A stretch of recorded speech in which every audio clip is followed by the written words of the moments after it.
Бәріңізге сәлем, сіздермен бірге Ақерке Болатбекқызы. Аудио кітаптың жалғасы Джон Кехо «Түйсігіңмен ойлай біл». 11 бөлім зейін қою және ойлау. Ұлы және әдемі ойды түсіну үшін қаншалықты уақыт кетсе, оны тудыру үшін соншалықты уақыт кетеді. Жан Юберт. Көптеген адамдар зейін қою сөзінің мағынасын қате түсінеді. Олар үшін бұл сөз ауыр жұмыс жайлы және мектеп жайлы ұнамсыз естеліктермен байланыстырылады. Осылай олар өздерін зейін қою қиын деп жұмыстендіреді. Бірақ егер де сіз фильм көруден немесе концерт тыңдаудан қуанышты әсер алсаңыз, зейін қою табиғи жолмен келетінін көресіз. Егер де сіз ләззат алатын жұмысқа толыққанды берілсеңіз, онда зейіннің өздігінен жұмыс жасайтынын көресіз. Зейін қою асыра күш-жігерді талап етпейді. Бірақ тәжірибе қажет. Бұл біліктілік. Оны дамытуға болады және оған үйренуге болады. Көптеген біліктілік сияқты, егер де оны жиі пайдалансаңыз, онда ол жетіле түседі.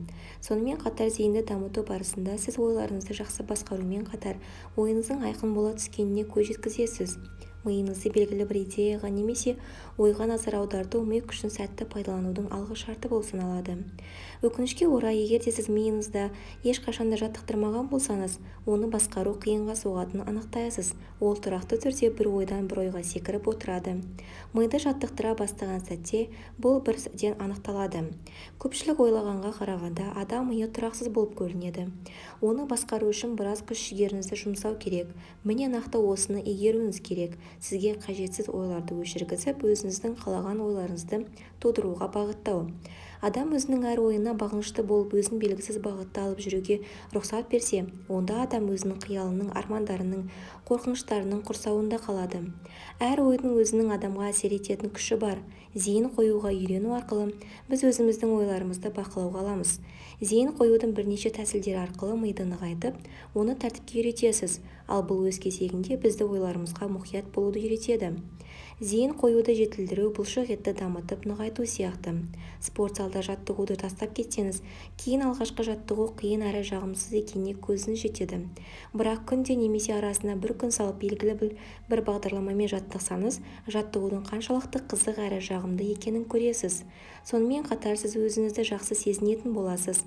Шыдамдылығыңыз артып, жалпы денсаулығыңыз жақсарып қалады. Миыңыздың жаттығу алаңында да осындай жағдайға тап боласыз.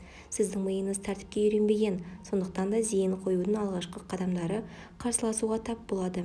Әрине, егер де сіз бұған дейін бірнеше уақыт бойы ми жаттығулармен айналысқандай, бұл жолы нәтижеге қолыңыз жетпейді.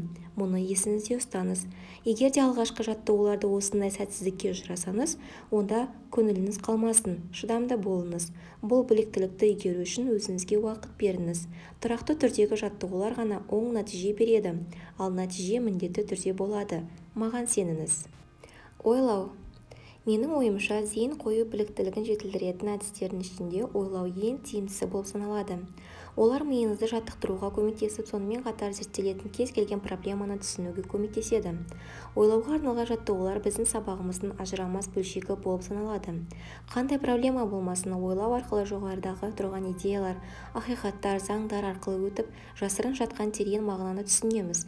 Бірнеше ғасырлар бойы суретшілер, ойлап шығарушылар, мистиктер және көріпкелдер осылай өздерінің білімдерін жинақтаған. Терең ойламасаңыз, көптеген құбылыстардың жасырын құпияларын аша алмайсыз. Сондықтан да адамдардың көпшілігі оларды қоршаған орта жайлы үстіртін ойда жүреді. Фактілерді алға тартып және қисындық дәлелдерді көрсетіп, бір пәнді толыққанды білеміз деп қаншама рет өзімізді алдаймыз. Мүмкін біз бір нәрсені білетін шығармыз, бірақ бұл бір нәрсе жалпы картинаның бір бөлшегі ғана болуы мүмкін. Әрине, біз бәрін білмейміз. Бір мысал келтіруге рұқсат етіңіздер. Кішкентай жасыл кезінде жинап алынған қызанақтың піскен қып-қызыл шырынға толы қызанақтан қандай айырмашылығы бар? Піспеген қызанақты жеп сіз қызанақ дәмін білемін дейсіз және оның дәмі ащы, дәмсіз деп айтасыз. Әрине, сіздікі дұрыс, себебі сіз тәжірибеде соған көзіңізді жетті. Егер де сіз піскен шырынға толы қызанақты жеп көрсеңіз, өзіңіздің қателескеніңізді түсінесіз. сіздің қызанақ жайлы біліміңіз арта түсті. Себебі сіз екеуінің де дәмін татып көрдіңіз және айырмашылығын білесіз. Демек, осы кітапты бір рет оқып шығып, ми күші қалай жұмыс жасайтынын білем деп айтуыңыз мүмкін, және бұныңыз дұрыс. Бұл проблема бойынша сізде негізгі түсініктер пайда болды. Бірақ кітапты жай ғана оқығанға қарағанда, бұнда келтірілген тәсілдерді тәжірибе жүзінде жасап көру маңыздырақ. Бұны үйреніп алсаңыз, теориялық жағынан жақсы білетін адамға қарағанда, сіз ми күшінің құпиясын түсіне алатын кең мүмкіндіктерге ие боласыз. Проблеманы ойлау негізінде ғана оны терең түсінуге болады. Қалай ойлау керек? Қалта шамы сияқты қажетті ақпаратты табу үшін ойлау кезінде біз өзіміздің миымызды пайдаланамыз. Ойлау дегеніңіз бұл идеяны, ойды емес, ақиқатты алып, оны тереңдеп зерттеп тексеру. Бұл сізге сіз бірнеше рет проблеманың мазмұнын қарастырып ойлап, жасырын қарым-қатынасты және бұрын елемеген байланысты анықтап жатқанда, проблемаға тұрақты түрде зейін қоюға үйретіп, миыңызды тәртіпке үйретеді. Сізге шабыт беретін нәрсе туралы немесе нені тереңірек түсінгіңіз келгені туралы ойлауға болады. Мысалға, сіз ойлар шынайы күшке ие деген ойды түсінгіңіз келеді. Бақылау үшін сағатты пайдаланып, бұл жаттығуға 5 минут кем емес, немесе 10 минуттан артық уақыт бөліңіз. Ойлар шынайы күшке ие деген ойға зейін қойыңыз. Осы ойды тереңірек ойлап, оған толыққанды бой алдырыңыз. Өзіңізге мынадай сұрақтар қойыңыз. Бұл не мағына береді? Бұның астарында не жатыр? Мен бұдан пайда көре аламын ба? Осы жаттығуға бөлген уақытыңызда осы ой туралы ойлаңыз. Миға қажетті ойлардан арылуға мүмкіндік бермеңіз. Егер де сіздің ойыңыз ойлау кезінде басқа жаққа ауып отырса, ал бұлай болу заңдылық. Асықпай ойларыңызды жинақтауға тырысыңыз. Ойлау жаттығуларын жасаудың алғашқы қадамдарында 5 минут ішінде сіздің ойларыңыз 10-20 рет басқа жаққа ауып кетіп отырады. Жаттығу кезінде ойыңызға мүлдем басқа ой келуі мүмкін. Өткен өмір туралы естелік, аяқталмай қалған істер, сонымен қатар түрлі қобалжулар, қиялдар. Бұндай ойлар сіздің назарыңызды сейілтеді. Зейініңіздің негізгі тапсырмадан ауытқуына жол бермеңіз.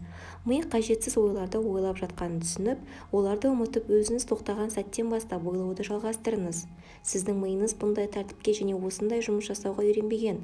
Оған өзіне ұнайтын ойларға зейін қойған немесе кез келген ойды ойлаған жеңіл. Уақыт өте келе, оның іші пысады, себебі бұл туралы енді ойлаудың қажеті жоқ деп те санауы мүмкін. Ойлар алаңдатушылық тудырады. Бұл сезімдерге мән бермеңіз. Белгілеген уақыт шектеулігін еске түсіре отырып, оны ойлауға тиісті негізгі тақырыпқа қайтарыңыз. Шын мәнінде бұл ми үшін өте жақсы жаттығу. Енді ми сізді емес, сіз миыңызға бағыттап бақылауда ұстайсыз. Егер де сіз осы жаттығуды бірнеше күн немесе апта аралығында жасап отырсаңыз, онда екі өзгерісті байқайсыз. Біріншіден, миыңызды тәртіпке үйрете отырып және осындай жаттығу жасау арқылы бойыңызда зейін қою қабілетін дамытып, белсенді әрі жасампаз бола түсесіз. Екіншіден, сіздің бұған дейінгі шектеулі ойларыңыз қисындық түсінігісіз тереңірек болады.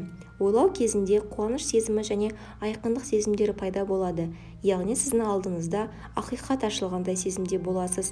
Ойлау кезіңізде жаныңызда бір парақ қағаз бен қарындаш ұстағаныңыз жөн, себебі миыңызда пайда болған ойларды жазып отырасыз. Сіз ойларды сезім деңгейіне сезетініңізді байқайсыз, ал бұл қисындық түсінуден қарағанда әлде қайда пайдалы. Демек, осылай сіз проблеманы тереңірек түсіне аласыз. Мидың жасырын күшін жаттығулар арқылы дамытуға болады. Дұрыс және тиімді ойлау қабілеті тәжірибемен келеді. Бүгінгі күннен бастап ойлау жаттығуларымен айналысып, зейін қою қабілетін дамытыңыз. Сізге күшті түйсікке иемін деп ойлаудан немесе ойлар шынайы өмірге әсер етеді деп ойлаудан бастауыңызға болады. Немесе толыққанды сіздің өміріңізді өзгертуі мүмкін. Осы кітап қамтитын өзге қағидаттар туралы ойлаудан бастаңыз. Сіз қандай ойды ойласаңыз да, сізге ол 3 есе қайтады. 12 бөлім. Көзқарастар және олардың қалыптасуы. Шынайы дана ойлар 1000 рет ойластырылған, бірақ олар шынайы түрде сіздің ойға айналуы үшін, олардың сіздің миыңызда қалыптасуы үшін қайта-қайта ойлау қажет. Адамның көзқарасы қалыптаспаған сала жоқ. Көзқарастардың көпшілігі бала кезінде қалыптасып, адам оны өмір бойы ұстанады. Біз қалыптасқан көзқарастарымызға өте сирек күмәнданамыз. Әрине, біз оларды дұрыс деп санаймыз. Дұрыс болмаса, олардың қажеті қанша? Егер де біз ақша табу оңай деп ойласақ, онда шынымен де ақша табу оңай бола ма? Егер де адам өзінің ештеңеге икемі жоқ деп санаса, онда оның ештеңеге икемі жоқ. Егер де өмір еш жақсылық әкелмейді деп ойласақ, онда шынында да өмір еш жақсылық әкелмейді. Біз өміріміздің кез келген аспектісіне күмәнмен қарауымыз мүмкін, бірақ адам өзінің қалыптасқан көзқарастарына ең соңғы кезекте ғана күмәнданады. Неге сенесіз, соған қол жеткізесіз. Адамдардың көпшілігі өз көзқарастарын өздеріне қарама-қарсы пайдаланған сәттер де болады. Өз проблемаларыңызды жақсылап зерттесеңіз, олардың көпшілігі шектеулі және дұрыс емес көзқарастардан туындайтынын байқайсыз. Сондықтан да адамдармен қарым-қатынаста қиындыққа тап болсаңыз, адамдардың қарым-қатынасына деген өзіңіздің көзқарасыңызға талдау жасаңыз, көзқарастарыңыздың барлығын саралаудан өткізіңіз. Денсаулығыңызға байланысты проблема көп болса, онда денсаулыққа деген көзқарасыңызды мұқият зерттеңіз. Егер де сіз ақшалай қиындық көрсеңіз, онда ақшаға деген өз көзқарасыңызға мән беріңіз. Дәрістердің бірі аяқталған соң маған 30 жас шамасындағы ер адам келіп, оның табысы мүлдем арынсыз екенін баян етті. Ол өзін және отбасын асырап келеді, бірақ қаржы жинай алмайды екен. Менде қажетінше қаражат ешқашан болмайды деп иығын көтерді ол. Жақсы өмір сүретін адамдарға қатарына қосылу мүмкін емес. Екеуі де негативті көзқарас. Менде қажетінше қаражат ешқашан болмайды және жақсы өмір сүретін адамдар қатарына қосылу мүмкін емес. Бұл екі ой оның санасында қалыптасып қалған, нәтижесінде олар оны қоршаған шынайы өмірге әсер етіп отырады. Мен оған оның ақшаға қатысты өзге де негативті ойлары бар екенін айттым. Себебі өзімнің тәжірибем көрсеткендей, бір негативті ой соңынан бірнеше негативті ойлар ілесіп жүреді. Мен одан ақшаға және табысқа байланысты барлық ойларын қағаз бетіне түсіруді өтіндім.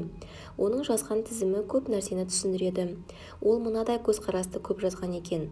Егер де мен біреуден қарызға ақша алсам, онда ол адам мен үшін ақшалай қиындық көреді. Жақсы қаражат табу мүмкіндігін өзге адамдар иеленген. Барлық табысты адамдар бұл өзімшіл адамдар, ал мен өзімшіл болғым келмейді. Табысты болу үшін мен көп нәрседен бас тартуым керек. Өзін өзі шектейтін және өзінің абыройын түсіретін тізім. Бұл адамның қаржылай табысқа жете алмағанына таң қалуға болмайды. Себебі ол өзінің түйсігімен күрес жүргізді. Қомақты көлемде ақша тапсам, міндетті түрде өзімшіл болып кетемін. Адамдардан аттап кетемін, көп нәрседе бас тартамын деп ойлады. Менің өзге бір дәрісінде өте жиі сырқаттанатын әйел өзінің көзқарастарына талдау жасады. Барлық адам ауру, айнала вирусқа толы. Мен өте жиі ауруға шалдығамын. Менің денем өте әлсіз. Ауру менің тәніме қарағанда күштірек. Қуанышымызға орай, ол жаңа өмірлік ұстанымдарды, көзқарастарды қабылдап, өзінің денсаулығын жақсартып алды. Сіз өзіңіздің түйсігіңіздің мағынасына аса мән беруіңіз керек.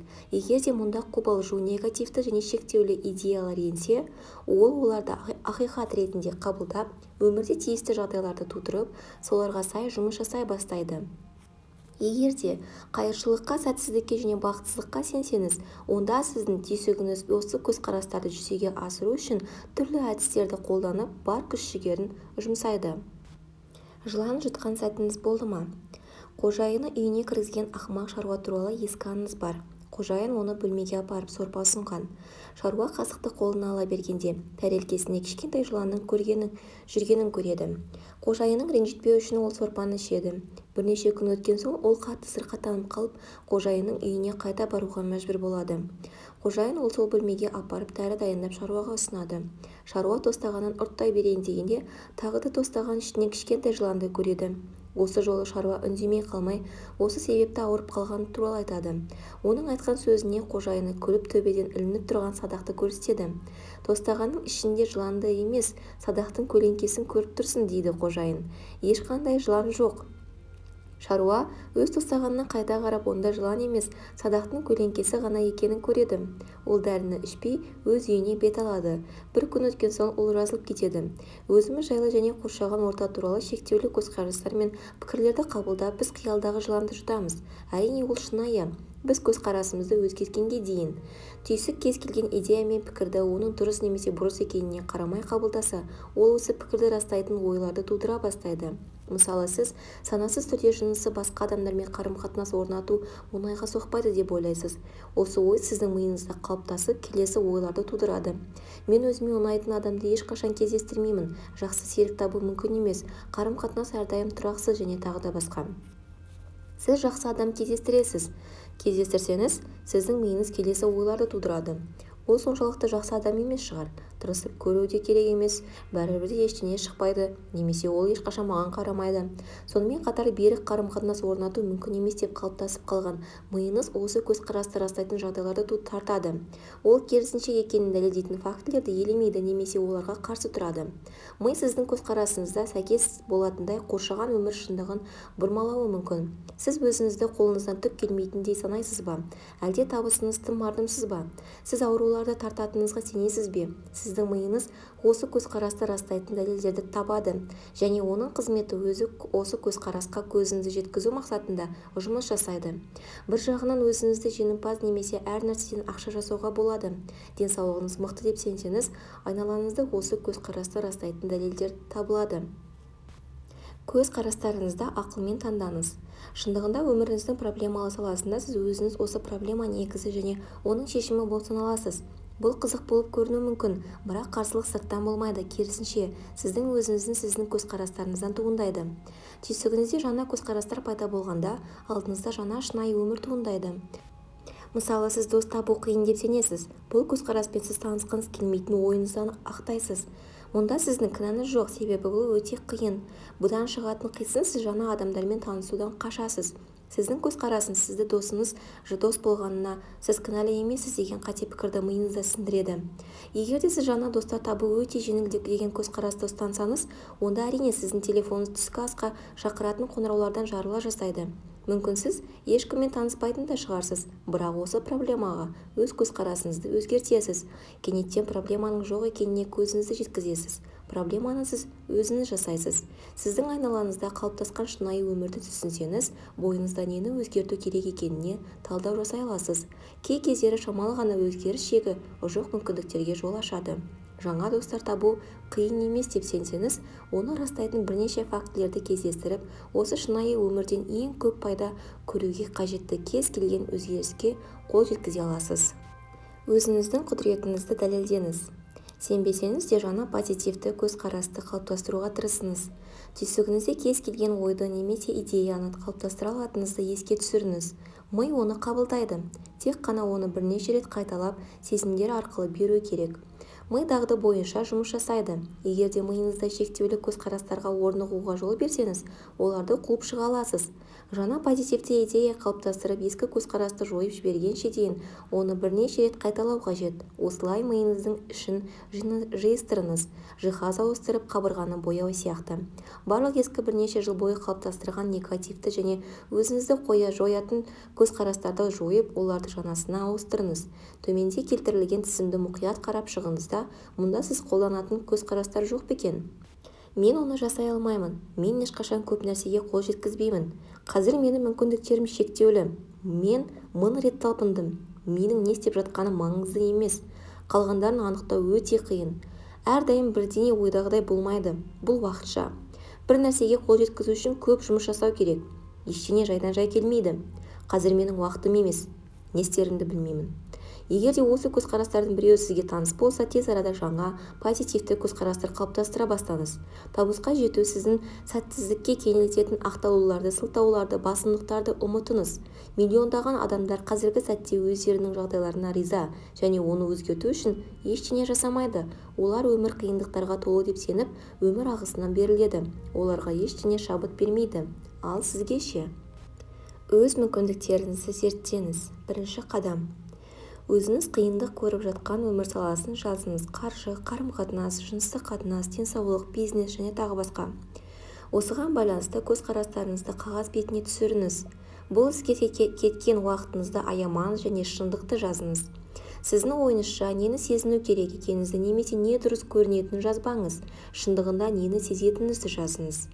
Жазып болған соң тізімді мұқият қарап шығыңыз. Шектеулі көзқарастар жоқ екен. Қазіргі уақытта олардың дұрыстығы немесе бұрыстығы сізді алаңдатпауы керек. Сіздің міндетіңіз шектеулі көзқарасты табу. Егер де бәрі дұрыс жасалса, онда бұл процесс көп нәрсені түсіндіреді. Екінші қадам. Әр шектеулі көзқарас қасына позитивті ойды жазыңыз. Мысалы, шектеулі көзқарас. Мен қомақты ақша табу көзін көріп тұрғаным жоқ. Жаңа көзқарас. Қомақты қаражат табудың бірнеше көзі бар.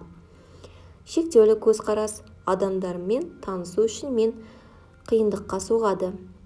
Жаңа көзқарас, адамдармен танысу жеңіл. Маған дос табу қиын, дос табу өте жеңіл. Мен ешқашан табысты адамдар қатарына қосылмаймын. Мен табыс үшін жаралған адаммын. Осы жоба бойынша жұмыс жасайтын уақытым жоқ. Бұл жобаны жасау үшін менде көп уақытым бар. Төменде келтірілген көзқарасты қалыптастыру әдісін пайдаланып, осы көзқарасты түйсігіңізде бекітіңіз. Әр ай сайын 1-2 жаңа көзқарас қалыптастырып отырыңыз. Бір сәтте бірнешеуін жасаймын деп әлек болмаңыз. Уақыт өте келе көптеген күшті көзқарасты қабылдағаныңызға және олардың тиімді жұмыс жасап жатқанына көзіңіз жетеді. Қалыптасу. Қалыптасу әдісі өте қарапайым. Сіз оны дүкенге келгеннен бастап қолданасыз. Алғашында сіз оны сөйлеу үшін қолдандыңыз, кейін көбейту кестесін жаттап алу үшін қолдандыңыз. 6 көбейту 6 немесе 8 көбейту 7 жауабын тез-ақ шешесіз. Себебі оларды бірнеше рет қайталап миыңызда бекітіңіз. Қанша рет көбейту кестесінің мысалдарын жазып есте санаттыңыз. Сіз қалай оқи бастағаныңыздың есіңізде жоқ шығар, бірақ сіз осы әдісті қолдандыңыз. Сөздер мен сөйлемдерді тұрақты түрде қайталап, сөзді дұрыс оқымаған сәтте, дұрыс қолданбаған сәтте сізді дұрыстаған шығар, немесе өзіңізді өзіңіз дұрыстаған да шығарсыз. Енді сіз ана тіліңізде мүлдірмей сөйлейсіз, себебі ол миыңызда нығыз қалыптасты. Кез келген жаңа ақпарат сияқты ол сіздің миыңызда қалыптасқаннан кейін ғана сіз автоматты түрде идеяны, жаңа көзқарастарды қолдана аласыз. Жаңа идеядан алған толқу сезімі шабыт сияқты. Қаншалықты мықты болса да, уақыт өте келе өшіп қалады. Адам жаңа идеядан қаншалықты серпін алса да, егер де ол осы энтузиазмның әрі қарай барғысы келмесе немесе бара алмаса, ол міндетті түрде бастаған жағдайына қайтап оралады. Идея сіздің миыңызда қалыптасу үшін бұл сөзді ойлаумен байланыстырыңыз. Ішіңізден қайталап идея туралы ойлаңыз. Барлық қарама-қайшы ойларды жойып жіберіңіз. Тек қана осы бір идея шынайы болсын. Жаңа идея әлжуаз бала сияқты, ол өскенге дейін күтімді қажет етеді. Мұқият болыңыз, қамқорлық жасамаңыз, сіздің ескі бақылауға келмейтін идеяларыңыз өсіп ойлау дәндері сияқты жаңа әлсіз идеяларыңызды басып тастайды. Кез келген жаңа идея немесе көзқарас сіздің санаңызда қалыптасып қалу үшін ең алдымен оларға жетілу керек. Бұл уақытты талап етеді. Егер де сіз жаңа көзқарасыңызды 1 рет немесе 2 рет, я болмаса 20 рет қамшыламасаңыз, ештеңе шықпайды. Жаңа көзқарастың оңтайлы нәтижесі мида қалыптасу үшін 1 айдан 3 айға дейін уақыт кетеді. Ал бұл күнінен 5-10 минуттан 30-тан 90-ға дейін жететін жаттығу. Адамдар жаңа идеяны қабылдау үшін оны 1 немесе 2 рет оқып сәтсіздікке ұшырағанын түсінесіз. Мен бұған сенуге тырыстым, бірақ қолымнан келмейді дейді олар. Олар соншалықты ынтамен жұмыс жасады ма? Сіз түйсігіңізде жаңа көзқарасты қалыптастыруға тырысасыз. Көп жағдайда олар санаңызда қалыптасып қалған идеяларға қарама қайшы келеді. Егер де сіз 1 немесе 2 ай көлемінде күнделікті түрде жаңа көзқарасты бекітпесеңіз, онда сіздің миыңыз кез келген жаңа көзқарасты қабылдай алмайды. Күшіңіздің жартысын ғана пайдаланып, өзіңіздің уақытыңызды кетіріп, көңіліңіз қалғанын қалайсыз ба? Кез келген жаңа көзқарастың қалыптасып гүлденуі үшін уақыт керек. Керісінше, болған жағдайда сіз сәтсіздікке ұшырайсыз. Енді менің соңымнан қайталаңыз. Кез келген жаңа көзқарастың қалыптасып гүлденуі үшін уақыт және оған көңіл бөлу керек. Кез келген жаңа көзқарастың қалыптасып гүлденуі үшін уақыт және оған көңіл бөлу керек.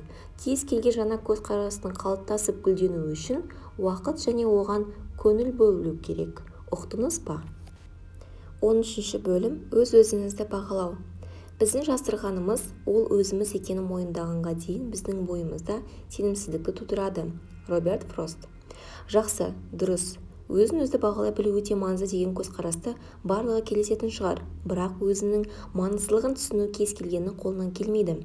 Біздің өз-өзімізді бағалауымыз өмір сүрген жылдарда қалыптасқан барлық түсініктерді ойша елестетуден қалыптасады. Сонында, бұл образдың біздің түйсігімізде қалыптасып қалатыны соншалық, ол өздігінен өмір сүре береді. Біз оны ұмытып кетеміз, оны өзіміз жасадық, өзіміз-ақ өзгерте аламыз. Өзін-өзі бағалау қалай қалыптасатынын нақтырақ қарастырайық. Балалық шақта, яғни адам құндылығы алғаш рет қалыптаса бастағанда, біз өзіміз туралы ойды қоршаған адамдардан аламыз. Егер де бала ата-аналарынан махаббатты көрсе, онда есейгенде бала өзіне жақсы қарайды. Егер де ата-анасы баласына ұрысып, оны мазақ қылып немесе қорласа, онда болашақта баланың өзіне қарым-қатынасы негативті болады. Есейген соң ата-ана үйін тастап, біз жасөспірімдер мен ересектердің үлкен әлеміне араласамыз. Сансыз сана білімдер өз-өзінің ізін қалдырады. Өкінішке орай, егер де сіз өмірде өмірде болып тұратын сәтсіздіктерге қатты мән беруге үйренсеңіз, онда осы сәтсіздік сіздің имиджіңіздің негізгі бөлшегі болып қалатыны сөзсіз. Өзіңізге байсалдылықпен қараңыз. Егер де автокөлікке күтім жасамасаңыз, ол міндетті түрде сынып қалады. Егер де үйде күтім реттілік болмаса, онда ол қирап бұзылып қалады. Сол сияқты, егер де мықты әрі өмірге толы болғыңыз келсе, онда өз-өзіңізді бағалауға қамқорлық жасаңыз. Өзіңізге дөрекілік танытып, немқұрайлы қарасаңыз, өзіңіз бағалауыңыз төмендеп қалады. Өз-өзіңізді бағалауға деген қамқорлықты өзіңізді күту ретінде қабылдаңыз. Өмірде кезеңімен кездесетін сәтсіздіктерге, рухани қиындықтарға, жеңілістер мен проблемаларға толы, сондықтан да мұқият болмасаңыз, бұл ауыртпалықтар сізді артқа сүйреуі мүмкін. Дұрыс имиджді қалыптастыру үшін өз-өзіңізді бағалауды нығайту керек. Бұған санаңызды сізге серпін беретін, өзіңіз туралы рухани гүлденуді қалыптастыратын ойларға бағыттағанда ғана қол жеткізуге болады. Кей кездері алаяқтық жасауға да болады. Мұнда әлі жүзеге аспаған армандарды да қосуға болады. Есіңізде ұстаңыз, түйсік сіздің миыңызда қалыптасқан кез келген ойды қабылдайды. Оның дұрыс немесе бұрыс екеніне мән бермейді. Келесі 3 тұжырым сіздің өз-өзіңізді бағалауды жақсартады. Бірінші, сіз бірегейсіз. Жер бетіндегі бірде-бір адам сіз сияқты ойламайды. Бір нәрсені сізден артық жасай алмайды. Көптеген адамдар өздерін қатардағы адам ретінде санайды, бірақ сіз бұдан қателік жасамайсыз. Өзіңіздің бірегейлігіңізді дәлелдейтін фактілерді іздеуге тырыспаңыз. Осылай ойлап, тиісінше іс-әрекет жасаңыз. Жер бетінде өмір сүріп жатқаныңызға қуаныңыз. Өзіңіздің осындай жақсы қасиеттерге ие екеніңізді қуаныңыз. Өзіңізге лайықты ар-ожданды ұстаныңыз. Өзіңізге пайдалы жақты ұстаныңыз. Екінші, сіз қалағаныңызды жүзеге асыра аласыз. Біз өмір шексіз мүмкіндіктер мен нұсқаларды беретінін ұмытып кетеміз. Көп жағдайда күнделікті тіршілікпен өмір сүріп, ынта мен күш-жігер арқылы көп нәрсеге жетуге болатынын ұмытып кетеміз. Сіз кез келген елге саяхат жасай аласыз, шет тілдерін игере аласыз, өз ісіңізді бастай аласыз, музыкалық аспаптарда ойнауды үйрене аласыз, кез келген клубтың мүшесі бола аласыз, қолөнерді үйрене аласыз, жаңа мамандықты игере аласыз, карьераңызды өзгерте аласыз, ғылыми зерттеу жұмысын бастай аласыз. Барлығын ойлай аласыз. Тиісті көңіл күйде нені жасай алмайсыз? Сіздің миыңызда жақсы компьютердегідей барлық нұсқаларды көрсететін кең бағдарламалар жазылып қойылған. Мен оны біздің голографиялық мүмкіндіктеріміз деп атаймын. Қызанақ дәнегінен қызанақ қана өсіп шығады. Олардың міндеті шынайы өмір сүру, бірақ сіз шексіз әлеуетке иесіз. Қандай дәнекті таңдасаңыз да, ол сізде өсіп шығады. Үшінші, сіз өзіңізге шексіз билік ете аласыз. Күн сайын шексіз билікке, шексіз мүмкіндікке ие болып ояныңыз. Бұл жерде сіздің өзіндік ойлау образыңызды тыңдау туралы айтылып тұр. Ешкім де сізге қалай немесе нені ойлау керегі туралы бұйырмайды. Тек қана сіз осы билікпен не істейтініңізді айқындайсыз. Өміріңіздің кез келген саласын құруға немесе тұрақтандыру өзіңіздің қолыңызда. Өзіңіз туралы қалай ойласаңыз, солай болып қалыптасасыз.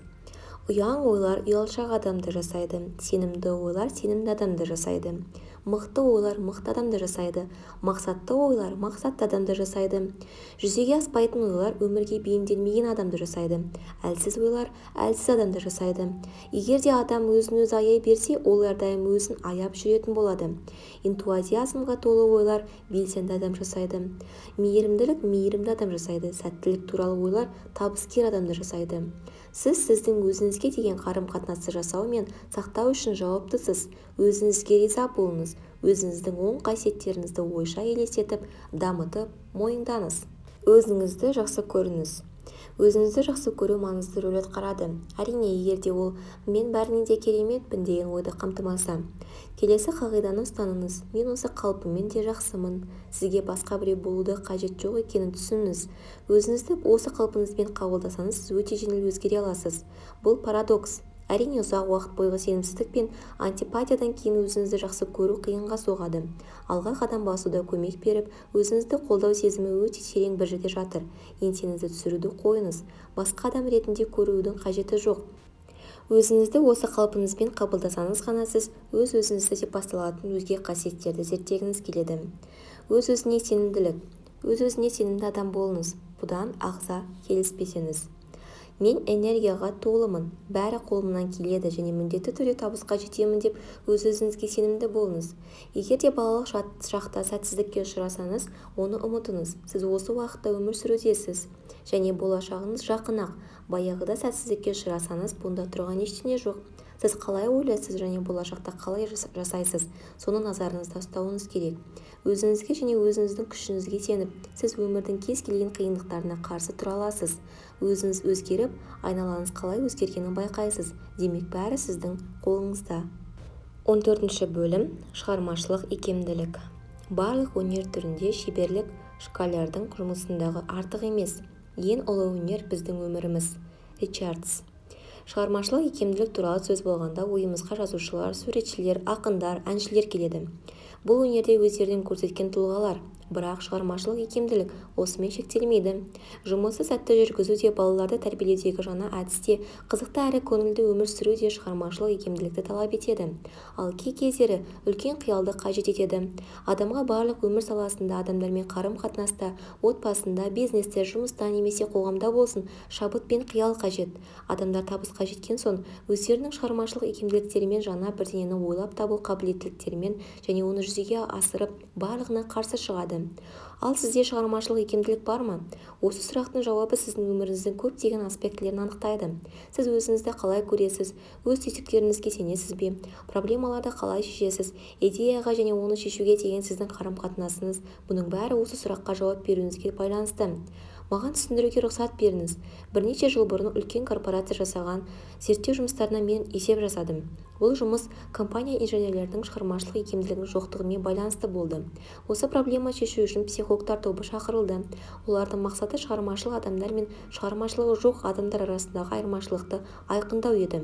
Әкімшілік психологтардан алынған ақпараттар негізінде шығармашылығы дамымаған адамдармен жұмыс жасап, оларды ынталандыруға тырысамыз деп үміттенді. Психологтар шығармашыл адамдардың айырмашылығын анықтау үшін бірнеше тестілер өткізді. Сиқырлы ингредиент бар ма? Егер бар болса, ол не екен? Олар бірнеше сұрақтар қойды: білімі, біліктілігі, тәрбиесі, хобби, сүйікті тағамдары мен түстері, қызығушылықтары мен ұнатпайтын заттары туралы. Ғалымдар көзқарастарды ойлау образдарын шешілмес сұрақтарды іздестірді. Психологтар бірнеше айлар бойы жұмыс жасап, $100,000 ақша жұмсап, екі топ арасындағы айырмашылықты тапты. Шығармашылық икемділігі бар адамдар өздерін шығармашыл тұлғалар ретінде санайды. Ал шығармашылық икемділігі жоқ адамдар өздерін шығармашылық икемділігі жоқ деп санайды. Бұл анықтама біздің кім екенімізді өзі және қалай өмір сүретінімізді толықтай түсіндіреді. Ешқашан жаңа және бейтаныс жолдарды зерттемеген өздерін шығармашылық икемділігі жоқ деп санайтын инженерлермен не болды?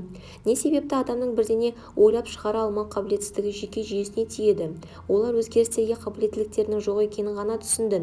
Бір жағынан өздерінде шығармашылық икемділік бар деп есептеген адамдар тиісінше жұмыс жасады. Олар тұрақты түрде жаңа әдістерді, идея шешімдерді пайдаланды. Бұл олардың өздеріне деген сенімдерін арттырып, жасампаздық қабілеттеріне әсер етті. Демек, сіз сұрақтың маңыздылығын көріп тұрсыз ба? Сіз шығармашылық икемділігі бар адамсыз ба? Сіздің кез келген жауабыңыз шешуші болады. Егер де сіз «я» деп жауап берсеңіз, онда сізді құттықтаймын. Ал осы бөлімді оқыған соң сіз өзіңіздің шығармашылық жақтарыңыздың одан әрі дамытасыз. Жоқ деп жауап қатсаңыз, онда көңіліңізді түсірмеңіз. Қазір сіздің не ойлайтыныңыздың маңызы емес. Сізде жасампаздық қабілетіңіз бар, оны дамыту ғана қажет. Бірнеше қарапайым әдістерді қолдану арқылы сіз бойыңызда жасампаздық бастаманы ашасыз. Бұл арманыңызды жүзеге асыруға көмектеседі. Уақыт өте келе сіз тек шығармашылық икемділікке ие болып қана қоймайсыз, сонымен қатар өмірдегі осы әдістің құндылығын түсінесіз. Біз бәріміз табиғат берген шығармашылық әлеуетке иеміз. Бұл адамның ажырамас бөлшегі. Өкінішке орай, кейбір адамдарды балалық шақтарында олардың шығармашылық икемділігі жоқ деп сендірген. Нәтижесінде шығармашылық бастама басылып тасталған. Қуанышымызға орай оны жандандыруға болады. Өмірді жақсарту үшін 6 шығармашылық стратегия. Бірінші, зерттеуші болыңыз. Бұл жаңа ойларға жол ашатын әдістердің бірі. Біртума идеяларды іздеудің ерекше жолы. Зерттеуші әрдайым қарапайым міндеттерді жаңа зерттелмеген жолдармен шешкісі келеді. Ол ашылмаған әлем, нұсқалар, қызметтер, достар, әдістер, идеялар, ашылуларын күтетініне сенеді. Өнердегі, бизнестегі, білім және ғылым саласындағы маңызды табыстар зерттелмеген салалардан туындаған. Алғашқы жол салушылар кейіннен танымал болмай қалатындарынан қорықпайды. Табыс пен бақыт өзгелерге ұқсас болуда емес, өз жолында жасауда. Мұндай адамдар әрдайым алда және абайшыл болады. Екінші, сұрақтар қойыңыз. Ағылшын тіліндегі question сұрау, сұрақ сөзі латын тіліндегі querer іздеу сөзінен шыққан және quest іздеп табу сияқты бір түбірге ие. Шығармашылық пен өмірге кешу, үзіліссіз ізденісте болу дегенді білдіреді. Адамның дамуы міндетті түрде құраушылар сұрақтарға жауап табы білімге ұмтылу, ештеңені сенім ретінде қабылдамаңыз. Аңқау болыңыз, сұрақтар қойыңыз, деді танымал инженер Бакмейстер Фуллер. Орынсыз сұрақтар болмайды. Қойылмаған сұрақтар орынсыз болып саналады. Демек, кез келген сұрақ қойыңыз. Маған мұндай өмір керек пе? Не себепті мен осы жұмысты жасаймын? Не себепті мен өзімді шектеймін? Мен нені өзгертуім керек? Не себепті күнде таңғы асқа кофе ішемін? Не себепті жаттығу жасаймын? Қалай көп уақытымды отбасыммен өткізуіме болады? Не себепті мен бір ғана ресторанға барамын? Мен қай қабілеттеріме мән бермедім? Қандай дағдыны қабылдап дамытсам, ол менің өмірімді түбегейлі өзгертуге көмектеседі? Осы адамға, клиентке, компанияға ұсыныс жасасаң не болады екен? Егер де ассортиментті 2 есе қысқартсақ, үлкейтсек не болады? Мен теледидар қарауды қойсам не болады? Үйімізді сатып, Мексикада тұруға кетіп қалсақ не болады? Менің бір досым бар, ол осылай жасаған болатын. Ол өзіне осы соңғы сұрақты қойып, өзінің жауабы оған ұнады. Ол үйленген, 2 баласы бар болатын. Оның карьерасы жоғарылауға тиіс еді, бірақ олар әйел екеуі үйлерін сатып Мексикаға көшіп кетті. Олардың ата-аналары мен достары оларды естерінен ауысқан деп есептеді және оларды 2 баласына қатысты жауапкершілік жеткіліксіз деп санады. Бірақ бұл оларды тоқтатпады. Олар қоғамдық эстетке толы қызықты мексикалық ауылды тауып алып, сонда көшіп кетті. Ол роман жазды, әйелі керамикамен айналысып, ал 2 баласы жаңа өмір салтына үйреніп алды. Мексикада 4 жыл өмір сүріп, қайта елге оралды. Оның романы бестселлер болмаса да, ол өзіне жақын жұмыспен, яғни баспагерлік жұмыспен айналысты. Ол бұрынғы жасаған қызметіне қарағанда өзін бақытты сезінді. Бұл менің өмірімдегі ең батыл және ең күшті көшуім болды деп айтты ол. Сұрағыңыз бен жауабыңыз қаншалықты мағынасыз болса да, өзіңізге қазымарлық танытпаңыз. Бұл күтпеген зеректік қасиетіңіздің ашылуына себеп болады. Егер де сіз өміріңіздің барлық саласына қатысты өзіңізге әділ, тура және дұрыс сұрақтарды қойсаңыз, мүмкін кейбір сұрақтар мұқият зерттеуге тұрарлық салалар мен болжамдарды анықтайтын шығар. Бұған дейін басылып тасталған қажеттіліктер мен армандарды ашарсыз. Біз бәріміз дағдының құлымыз. Бұрындары бізге жақсы қызмет көрсеткен тәртіпке бой алдырамыз. Бірақ қазіргі сәтте ол күнделікті өмірді тежеп, оған бағынуды қажет етеді. Біздің өміріміз өзімізге қандай жиілікте сұрақ қойғанымызға және өзіміздің көзқарастарымызды, істерімізді, рухани құндылықтарымызды, мақсаттарымызды, өмірлік образдарымызды тексергенге тікелей байланысты. Мұндай сұрақтар шығармашылық өмірді шешуші рөл атқарады. Егер де біз жарқын болашақты қаласақ, онда өзімізге қырағылықпен қарап сұрақтар қойып, олардың жауаптарына мұқият болғанымыз жөн. Бұл есепсіз мүмкіндіктерге жол ашады. Үшінші, бірнеше идеяларды тудырыңыз. Жақсы идея ойлап табу үшін бірнеше идея ойлау қажет, дейді химия бойынша Нобель сыйлығының лауреаты Лайнус Паулинг. Егер де сізде тек қана бір ой болса, бір ғана шешім және бір ғана жұмыс бағыты болады. Ал бұл икемділік пен бейімділікті қажет ететін өмірде қауіпті болып саналады. Бір жауап, бір шешім деген әдіс біздің санамызда мықты орнығып қалған. Көп жағдайда шешімдер мен жауап іздеу барысында біз ойымызға келген бірінші ойға басымдық береміз. Миыңызды жаттықтырыңыз және бірнеше шешімдерді іздеңіз. Өзіңіздің шығармашылық бастамаңызға және қиялыңызға кеңдік беріңіз. Өзіңізге айтыңыз, иә, бұл жақсы. Бірақ мүмкін бұдан да жақсы жауап бар шығар. Екінші, үшінші, төртінші нұсқаларды іздестіру сіздің шығармашылық белсенділігіңізді ынталандырады. Шындығында біз үйренбеген екінші немесе үшінші жауаптар сіздің ойларыңызға сай келеді. Гай Боучард Монреалдағы жарнама агенттігін басқарады. Ол өздерінің клиенттеріне қатысты жаңа идеяларға көп мән береді. Гай карьерасына әсер еткен белгілі бір ережені ұстанады. Мен өзімді әр компанияның кем дегенде 3 қағидасын ойлап табуға мәжбүрлеймін. Содан соң ең тиімдісін таңдаймын. Шындығында көп жағдайда бұл ережені бұзғым келеді, дейді ол. Кей кезде бірінші ой ең дұрысы болады, бірақ мен ойлау шляпасын киіп бірінші идеяны пайдаланатынымды білсем де, жаңа идеяларды іздеуге кірісемін. Кейде бірінші идеяны пайдаланамын, бірақ көп жағдайда екінші немесе үшінші идеяны таңдауға тырысамын. Әрине, сізге бір ғана ой жеткілікті деген ережені ұстансаңыз, онда есіңізге салуды ұмытпаңыз. Бұл шығармашылық әдіс емес. Өмір сансыз нұсқалар мен баламаларға толы. Санаңызды ашып нұсқаларды іздестіріңіз, қосымша мүмкіндіктер мен шешімдерді табуға тырысыңыз. 4. Ережені бұзып, дағдыны өзгертіңіз. Шығармашылық әдіс дегеніміз көп жағдайда ескі стереотиптерді бұзып, жаңасын жасау дегенді білдіреді.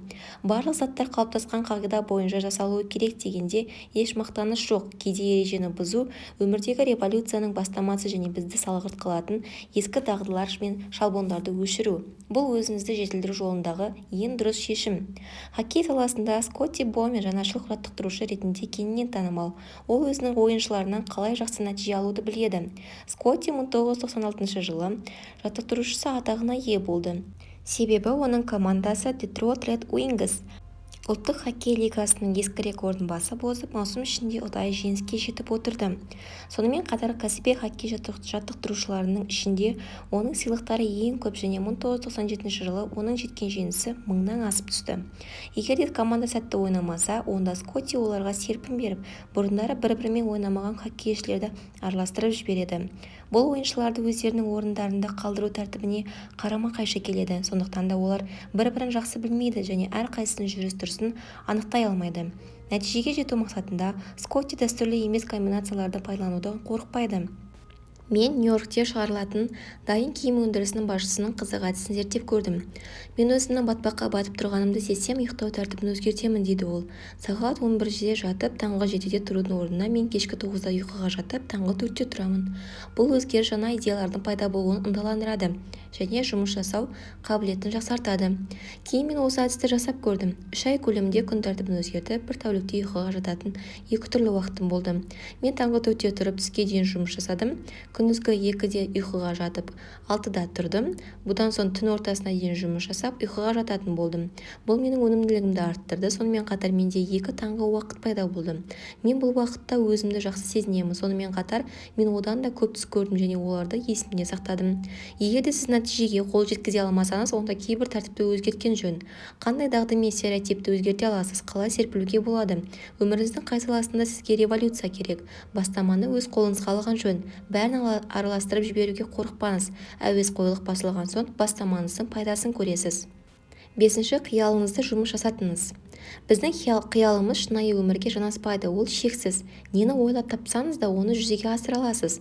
Біздің шығармашылық қиялымыз түрлі нұсқалар мен сценарийлерді зерттеуге көмектеседі. Осы қабілетті пайдалана отырып, біз өмірді өзгертіп дұрыстай аламыз. Жаңашыл идеяларды әзірлеу мақсатында қарапайым 2 мысал.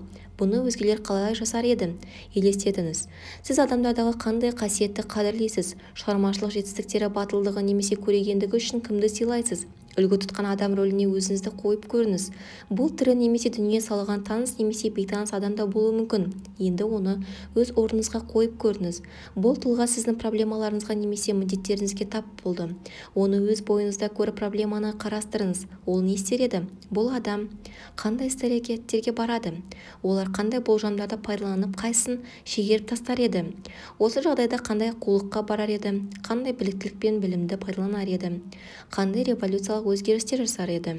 Бұл процесс алдамшы шектеуліктерден арылу мақсатында және өзіміз білмеген мүмкіндіктерді ашу жолында өте маңызды. Бұл адам сізбен кеңесіп, сізге ақыл кеңес беріп жатқанын елестетіңіз. Бұл әдіс Воб Вудбор Хиллари Клинтонның бұрынғы бірінші ханым Элеонора Рузвельтпен әңгімелескені туралы айтып берген соң 1996 жылы кеңінен танымал болды. Ол мұны Кэмп Дэвидте демалысы кезінде кеңінен танымал жазушы және ғалым Джейн Хьюстоннан үйренген еді. Бұл қарапайым әдіс сіз үшін ойлары және кеңестері маңызды адамдармен қиялыңызда шынайы диалог жүргізу. Джейн Хьюстон жетекші тележүргізуші Ларри Кингті өзінің мұғалімімен кейін тележүлгіз Артур Годфримен қияли әңгіме жүргізуге серпін берді. Бұл іс-шара осы әдістің қарапайымдылығы мен тиімділігін көрсету мақсатында Ларри Кингтің шоуында миллиондаған көрермендер алдында жасалды. Корпорация әкімшілігі мен профессионал спортшылар өздерінің ішкі дауысы мен шабаттарын нығайту үшін осы әдісті қолданады. Бұл жұмыс істей ме? Наполеон Хилл не айтатынын тыңдап көрейік. Хилл ойлан әрі ауқатты бұл кітабының авторы. Ол көзге көрінбейтін кеңесшілермен қиялы әңгіме жүргізген. Ол өмірі мен қызметтері өзіне әсер еткен 9 адамды таңдады. Мысалы, Авраам Линкольн, Эндрю Карнеги, Генри Форд. Ұйықтар алдында көзін жұмып өзі осы адамдармен бір стол басында отырғанын елестетті. Бұны қиялы кездесулерде Хилл пассивті мүше болған жоқ. Мен ұлы адамдар арасында отыру мүмкіндігіне ие ғана емеспін. Мен төраға рөлін орындап, оларға билік еттім, дейді ол. Хилл бұл оның қиялында болып жатқанын атап өтсе де, шындығында да ол осы адамдармен әңгіме барысында пайда болған ойларға сенді. Олар шынайы болып, оны жаңа саяхат пен байлықтың жаңа жолы деңгейге шығарды. Осы жүйені пайдаланып, ол клиенттермен проблеманы оңтайлы шешіп, әл-ауқатқа қол жеткізді. 6. Құдықты толтырыңыз. Бұл дегеніңіз сіз өзіңізді күтіп, өз күшіңізге сенуді үйреніп, саналы түрде ресурстарды қайта жаңғыртуыңыз керек. 21 ғасыр адамы жұмыс пен демалысты тиімді түрде тепе-теңдікте ұстау керек. Будда даналығы, егер де садақты ұдайы кері берсеңіз, ол сынып қалады. Денсаулығыңызға немқұрайлы қарау қауіпті болып саналады. Шығармашылық икемділігіңізді мойындасаңыз, ішкі музаңызды ынталандыру қабілетті келеді. Әлемде табысқа жеткен көптеген адамдар ойлау мен қайта бағалау уақытынан кейін үлкен жаңалықтар жасағанын мойындайды. Бұл қиын емес, себебі ештеңе жасамау уақыты сіздің шығармашылық түйсігіңізге алға ұмтылуға себеп болады. Ештеңе жасамаған уақытта ең жақсы ойлар келеді. Құдықты толтыру бұл қалыпты ойлау емес, көңілді ойлау. Ерекше, бірегей, ынталандырушы бір нәрсе жасаңыз. Күнделікті өмірден арылып, өзіңізге сыйлық жасаңыз. Жаңа қызметпен немесе хоббимен айналысыңыз. Бұл шаңғы тебу, сурет салу, шыны жасау, жоспарлау, су палусы, бау-бақшамен айналысыңыз. Немен айналысаңыз да бәрібір тек қана сізге пайда тигізіп, қайнар көзді толтырса болды. Қалыптасқан ұсақ тиек пен тыйымдарға қарағанда ынталандырылған және қобалжыған сана жаңа идеяларды қабылдағыш келеді. Ал егер де осындай уақыт өткізуден өзіңізді кінәлі сезінсеңіз, сіз құдықты толтырып жатқаныңызды еске түсіріңіз. Жеке ренессанс уақыты. 16 ғасырдың бірінші жартысынан бастап Еуропада зияткерлік және көркемсурет кезеңінің қайта жаңғыруы басталды. Қараңғы орта ғасыр уақытынан кейін Еуропа елдерінің шығармашылық қозғалысының көтерілісі алтын ғасыр ренессанс деп атауға ие болды. Бұл Леонардо да Винчи, Микеланджело және Рафаэл кезеңі болды. Жаңа ғана Христофор Колумб Американы ашты. Васко да Гама Үндістанға кетіп, Кортес оңтүстік Америкаға кетті. Адамдардың көзқарастары мен танымдары кеңейді. Ғылымның қайта жаңаруы басталды. Коперник жердің күнді айнала қозғалатынын ашты. Жазу станогы ойлап табылды. Бұл зияткерлік, жетістік пен әртістік энергияның уақыты болды. Осында жаңа ойлардың және жаңа мәдениеттің келуі адамдардың санасын ашты. 21 ғасырға аяқ басу арқылы сіз өзіңіздің ренессансына бастауға құқығыңыз бар. Бұған дейін адам баласының тарихында тұлға осындай түрлі идеяларға, нұсқаларға және өзгерістерге тап болған жоқ. Ескі жолдар жаңалықтарға жол ашады. Олар тура мағынада сіздің өмір сүру салтыңызды өзгертеді. Көп жағдайда осындай болашақ басты айналдырып, еңсеңізді басып тастайды. Бірақ бұлай болмауы керек. Біздің түйсігіміз сәтті түрде жаңа шынайы өмірді ашады және ашылған жаңалықтарды туралы хабарлайды. Шығармашылық икемділік. Бұл сәтті өмір сүру үшін қажетті біліктілік. Қуанышымызға орай бұл қабілеттілік дами алады, себебі ол бізге туғанымыздан берілген. Оянған шығармашылық рух қарапайым ішкі дауысқа қарағанда әлде қайда пайдалы. Бұл күнделікті туындайтын проблемаларды тұрақты және үзіліссіз түрде бірегей жаңашыл жолдармен шешу, күнделікті тіршілікпен шектеулерден аулақ болу, әрдайым біздің өмірімізде өмір сүретін шабытты қолдану, қалыпты емес ойларға бой алдыру. Сіздің жеке ренессансыңыз сізді күтіп тұр. Ішкі шығармашылық рухын ашыңыз, ол сіздің өміріңізді қызықты саяхатқа айналдырады. 15 бөлім. Проблема жоқ, тек қана мүмкіндіктер. Сәттілік бар деп, ал сәтсіздік не екенін кім айтады? Будда мәтелі. Адамдардың көпшілігі ешқандай проблема болмайтын өмірінің толыққанды және жетілген болуын армандайды. Бірақ проблемалар біздің өміріміздің маңызды және мағыналы бөлшегі болып саналады. Ал біз олардан қашпауымыз керек. Олардың не мағына беретінін түсінуге тырысуымыз керек. Ештеңе жайдан жай болмайды. Біз әлемнің бір бөлшегіміз. Ол проблема ретінде бізге белгілі бір белгілер мен сигналдарды жібереді. Бұл проблеманың сіздің өміріңіздің осы саласын қозғаған жайдан жай емес, қарапайым кездейсоқтық емес. Біздің қайшылықтарымыз бұл зерттелуге тиіс көрсеткіштер. Өзіңізден сұраңыз, бұл проблемаға маған не айтқысы келеді? Ол менің ойларым туралы не айтады? Үміт туралы ма? Іс-әрекет туралы ма? Баламалар туралы ма? Өмір салты туралы ма? Бұл проблемаға маған не айтқысы келеді? Мұқият ойланыңыз. Сіз негізгі себепті таба аласыз ба? Егер де сіз қиындыққа тап болған жағдайда әрдайым өзіңізді аяп теріс айналсаңыз, онда сіз өзіңізге жіберілген маңызды жолдауды жіберіп аласыз. Алхимик болыңыз. Ортағасырлық алхимик бар уақытын қарапайым металлды алтынға айналдырудың құпиясын іздеп табуға арнаған. Бұл іске көп уақыт пен қомақты қаржы жұмсалды, бірақ нәтижесіз. Ортағасырлық алхимиктер сәтсіздікке ұшырады, себебі олар бұрыс бағытта жүрді. Нағыз алхимик ол күнделікті жағдайда алтынға айналдыруды үйрететін адам. Ол кез келген жағдайдан шығу жолдарын іздестіреді. Проблемалар мен қиыншылықтарды көрегендікті тереңдету мақсатында трамплин ретінде пайдалануға болады. Нағыз алхимик проблеманың жоқ екенін түсінеді, тек қана қолайлы мүмкіндіктері бар. Проблема деген түсінік жоқ, тек қана мүмкіндіктер бар. Адам өз күшіне сеніп, әр жағдайда болатын мүмкіндіктерді іздеуге кіріссе, онда оның алған білімі оны таң қалдырады. Маргарет Гэлле ойды қозғаушы күштер атты менің дәрісіме қатысып жүріп, осы қағиданы өз жұмысында қолданды. Ол үлкен жеке емхананың директоры. Күнделікті жұмыстарда оған 2 ассистенті көмектесіп, олар мыңдаған науқас адамдардың жеке істерін жүргізеді. Егер де 2 көмекшісінің бірі ауырып қалса, бұл көптеген қиындықтарды туғызып отырды.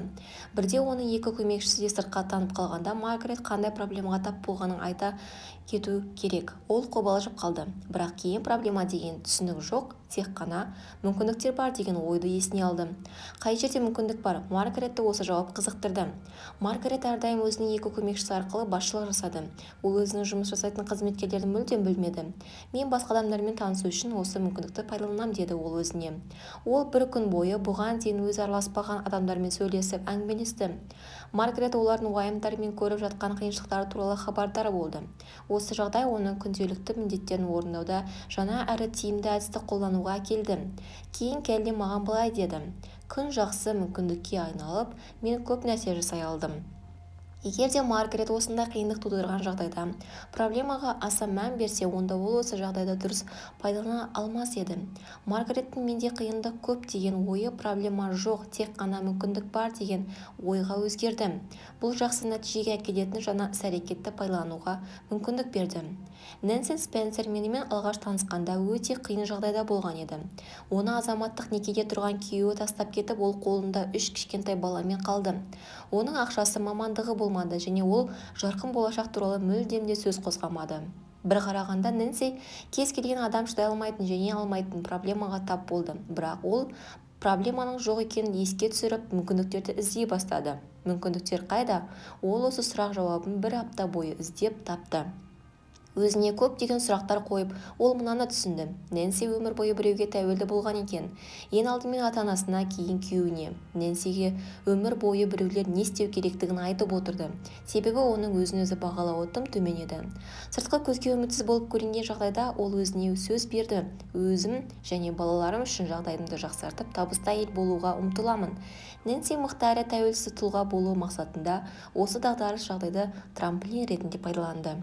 Мен үшін Нэнсиді аталмыш кітапта берілген тұжырымдарға үйрету жақсы қызмет болды. Ол мұқият тыңдап, үзіліссіз және байсалды түрде өзін-өзі бағалау жолында өзінің көзқарастары мен міндеттерін айқындау үшін жұмыс жасады. Ол менің көзімше өзгерді. Қарапайым қара жұмысшыдан көтерме гүл сату ісінің жеке меншік иесі болды. Бүгінгі таңда ол табыскер, бақытты, өз-өзіне сенімді әйел, өте жақсы жүрегі таза ер адамға тұрмысқа шықты. Олардың жеке өмірлері өте жақсы, себебі Нэнси проблеманың жоқ екеніне, проблемалар бұл мүмкіндік көзі екеніне сенді. Өмір алхимигі болып әр жағдайда қолайлы сәтке айналдырыңыз. Есіңізде ұстаңыз, көп жағдайда біз біздің дамуымыз бен жоғарылауымызға себепші болатын жағдайларға ренжиміз. Зерттеуші Дон Стукидің өмірінде кездейсоқ жағдай сәтті мүмкіндікке айналған. Бұл оқиға ең атақты мысалдардың бірі болып саналады. Ол шынының үлгісін пеште ұмытып кеткенде шыны ағарып қалған. Ол еш қайғырмастан осы жағдайды дұрыс пайдалана білді. Жаңа негізгі тәжірибе жасай отырып, оның от жалынына қарсылық білдіре алатынын түсініп, өз технологиясын жетілдіріп, отқа қарсы тұра алатын шыныны саудаға енгізді. Бүгінде бұл шыныны Солтүстік Американың әр үйінде кездестіруге болады.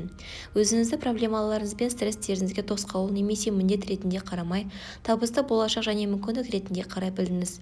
Кәсіпкер Кэти Колби өмірінен бір мысал. Ол дислексия ауруымен дүниеге келіп, оң жағы мен сол жағын айыра алмай, уақытты дұрыс анықтай алмады. Бәрі оған қиындықпен келді. Менің қабілетсіздігім менің ең үлкен басымдықтарымның бірі, дейді ол. Ол маған ойлауды үйретті. Бірде Колби батыл қадамға барды. Өзінің жинаған қаражатының $500 Resources for the Gifted қабілеттілерге арналған атты фирма құрды. Ол зияткер қабілетті балаларға арналған ресурстардың каталогын жасап, 3500 мұғалімге жіберді. Алғашында тапсырыстар өте мардымсыз болды және тапсырыс көбейген кезде де ісі жақсы жүрмеді. Колби қамба сатып алды, бірақ ол өртке ұшырады. Қызметші барлық ақшаны жұмсап қойды. Бірақ қандай қиыншылықтар болмасын, ол мойымады. Себебі проблема жоқ, тек қана мүмкіндіктер бар екеніне сенді. Бүгінгі таңда оның фирмасының айналымы $3,5 миллион құрайды. Ал Resources for the Gifted фирмасы дамып келеді. Америка президенті Франклин Рузвельт параплегия аурумен ауырды. Біреудің көмегінсіз отыра алмай мүгедектер креслосына танылды. Бірақ ол елді ұлы дағдарыстан шығарып, әлем тарихына ең құрметті және сыйлы президент ретінде енді. Боб Хоук ішімдікке тәуелділігінен айырылып, лейбористердің жетекші көшбасшысы болып Австралияның 4 мерзімге сайланған сәтті премьер-министрі болды. Вильма Рудольф Теннесси штатында дағдарыстан зиян шеккен кедей негр отбасында дүниеге келді. Ол балалық шағында полиомиелитпен ауырғанда өмір Вильма үшін үмітке толы болып көрінбейді. Бірақ ол барлық қиындықтарды жеңіп, 1960 жылы Римде өткен Олимпиада ойындарында жеңіл атлетика бойынша 3 алтын медальге ие болды. 30 жылдан кейін әлеуетті Олимпиада чемпионы өмірінде ең қиын жағдайға тап болды. Гель де Вере 1992 жылы Барселонада өтетін Олимпиадаға дайындалып жатқан кезінде оның денесінің ойық жара қаптап кетеді. Мұның не екенін ешкім анықтай алмады. Нәтижесінде бұл Грейвс ауруы деп диагноз қойылды. Бұл ауру бойынша табанды кесіп тастау керек. Операцияға 2 күн қалғанда ол жазыла бастады. Осы қиыншылықтан өтіп ол Барселонада өткен Олимпиада жарысынан 100 метрге жүгіруді жеңіп алды. Кейін осы жеңісін 1996 жылы Атлантада 85 мың адамның қол соғуы кезінде қайталады. Осы қиын қыстау кезде есіне алып ол былай деді: "Мен ештеңе өзгерткім келмейді. Бұл проблема мен үшін қолайлы жағдайға айналды. Ол мені осындай етіп жасады. Мықты әрі керемет." Жетекші инвестициялық компанияның құрылтайшы директоры менімен негізгі орындаушыларды жұмысқа алу құпиясымен бөлісті. Біз осы өмірде үлкен сәтсіздікке ұшырамаған түлекті жұмысқа алмаймыз. Біздің ойымызша өмірде үлкен сәтсіздікке ұшыраған адам міндеттерін орындайтын әрі шешім қабылдай алатын адам. Сәтсіздіктерге жеке тұлғаның өсуіне себеп болады. Осы сәтте сіздерді қандай мүмкіндіктер күтіп тұр, оларды іздей бастамасаңыз сізді ешқашан біле алмайсыз. Мүмкіндіктердің сіздің тосып сізге жалау бұлғап тұратыны өте сирек кездеседі. Көп жағдайда олар проблема және сәтсіздік ретінде алға шығады. Әл-ауқатқа қол жеткізу мүмкіндігі әрқайсымыз үшін толып тұр. Егер де сіз жаңа әдістерді қолдану арқылы проблемаңызды анықтап зерттегіңіз келсе, онда сіз тосын сыйға тап боласыз. Сіздің барлық күресіңіз бен стрестеріңіз бұл мүмкіндіктер. Арнольд Шварценеггер айтқандай, мен күреске сенемін. 16 бөлім. Өзіңізді емдеңіз. Ақыл ең жақсы емші. Гиппократ. Ойлау қабілеті адамның сау немесе сырқат болуында рөл ойнай ма? Дәрігер Карл Симонтонның айтуы бойынша, адам санасында болып жатқан процестер оның сауығып кету кілті болып саналады. Доктор Симонтон Калифорнияға Pacific Palisades-да орналасқан ракты емдеу бойынша орталықтың директоры және әлем мойындаған дәрігер. Ол көзге елестетуді қолдану арқылы ауруды емдеу барысында жеткен жетістіктерін ықыласпен айтады. Біздің ойымызша, адамдар тек қазір ғана сана мен тәннің байланысын түсіне бастады. Біз рактың пайда болғанында негативті құбылысты беруге арналған жолдар арқылы адамды сауықтыруға арналған позитивті ойларды беруге болатынын айқындадық. Барлық ауруларға көзқарастың өзгергенін және адамдардың өз-өзін қалай емдей алатыны туралы айтуға болады. Доктор Симонтон мен оның әріптестері тек қана әңгіме мен философиялық ойлармен шектелмейді. Оның негізінде клиникалық жетістіктері қарапайым рак дәрісін іздестіруге қарағанда өте маңызды. Ол елде саяхат жасап, өзге дәрігерлерге өзінің әдісін үйретеді. Соңғы 20 жыл ішінде ми күшіне арналған дәрістерінде 100 мыңнан астам адамды үйреттім және таңқаларлық нәтижелер көрдім. Менің тыңдармандарым мультимиллионер де болды, үлкен спорт жарыстарында жеңіске жетті. Бұл ерекше жетістік, бірақ мені мынау таңғалдырды. Жүздеген адамдар менің әдісім арқылы сырқаттарынан сауықты. Сіздерді Мартин Брофманмен таныстыруға рұқсат етіңіздер. Ол сіздерге өзінің әңгімесін баяндап береді. Мен 34 жасымда ауруханаға түстім. Дәрігер менде жұлын ісігі бар екенін айтты. Ісік қатерлі болып, мен үмітсіз қалдым. Маған мен 2 айдан бір жылға дейін өмір сүретінімді айтты. Бірнеше апта бойы қамығып, мен өз-өзіме көмек беруді жөн көрдім. Мен күніне 2 рет 15 минутта медитациямен айналысуды бастадым. Өзімнің тәнім мен ісікті елестеттім. Медитацияның әр сеансы кезінде ісіктің кішірейіп бара жатқанын елестеттім. Бұл тек қана менің санамда болды. Мен өзім қалағанның бәрін елестете алдым. Рак жасушалары мен иммунитетімнің әсері арқылы жойылатынын елестеттім және мен ванна қабылдағанда рак жасушалары менің денемнен кетеді деп өзіме айттым. Ішкі дауысым менің тәуір болып бара жатқанымды айтты, ал мен өзіме өзімнің сауығып кеткенімді айттым. Медитация жасау барысында өзім сенгенге дейін бұлайша қайталап отырдым. Күн сайын менің жағдайым жақсарып жатыр. Менің сауығу сезімімді медитациядан басқа да өзге әдістерді қолдануды жөн көрдім. Денемде белгісіз сезімдер немесе ауырсыну туындағанда менің күнім жақындап келе жатыр, ісік үлкейіп бара жатыр деп қорыққаным жоқ. Мен былай дедім: бұл ісікке әсер ететін энергия бар. Оны кішірейтіп, менің жағдайым жақсара түседі. Мен бұған дейін өзім қорқатын сезімдерден үміттендім. Мен тұрақты түрде күн сайын жағдайымды жақсартуға болатын әдістерді есіме түсіріп отырдым. Жеген асым менің денсаулығымды жақсартатын энергияға толы деп өзімді сендірдім. Мені жақсы көретін адамдарды есіме түсірдім және бұл махаббат менің сауығып кетуімді тездететін күш деп ойладым. Бұл әдіс қандай нәтиже беретіні туралы мен білмедім. Өз жағдайыма байланысты қорытынды жасауды жөн көрдім. Күн сайын менің қозғалысым мен белсенділігім артып жатыр деп өзімді сендірдім. Санамды қайта бағдарлағаныма 2 ай өтіп, мен дәрігер тексерісінен өтуім керек болды. Дәрігер таңғалды. Ол ісіктің ізі де таба алмады. Ол сенбеді.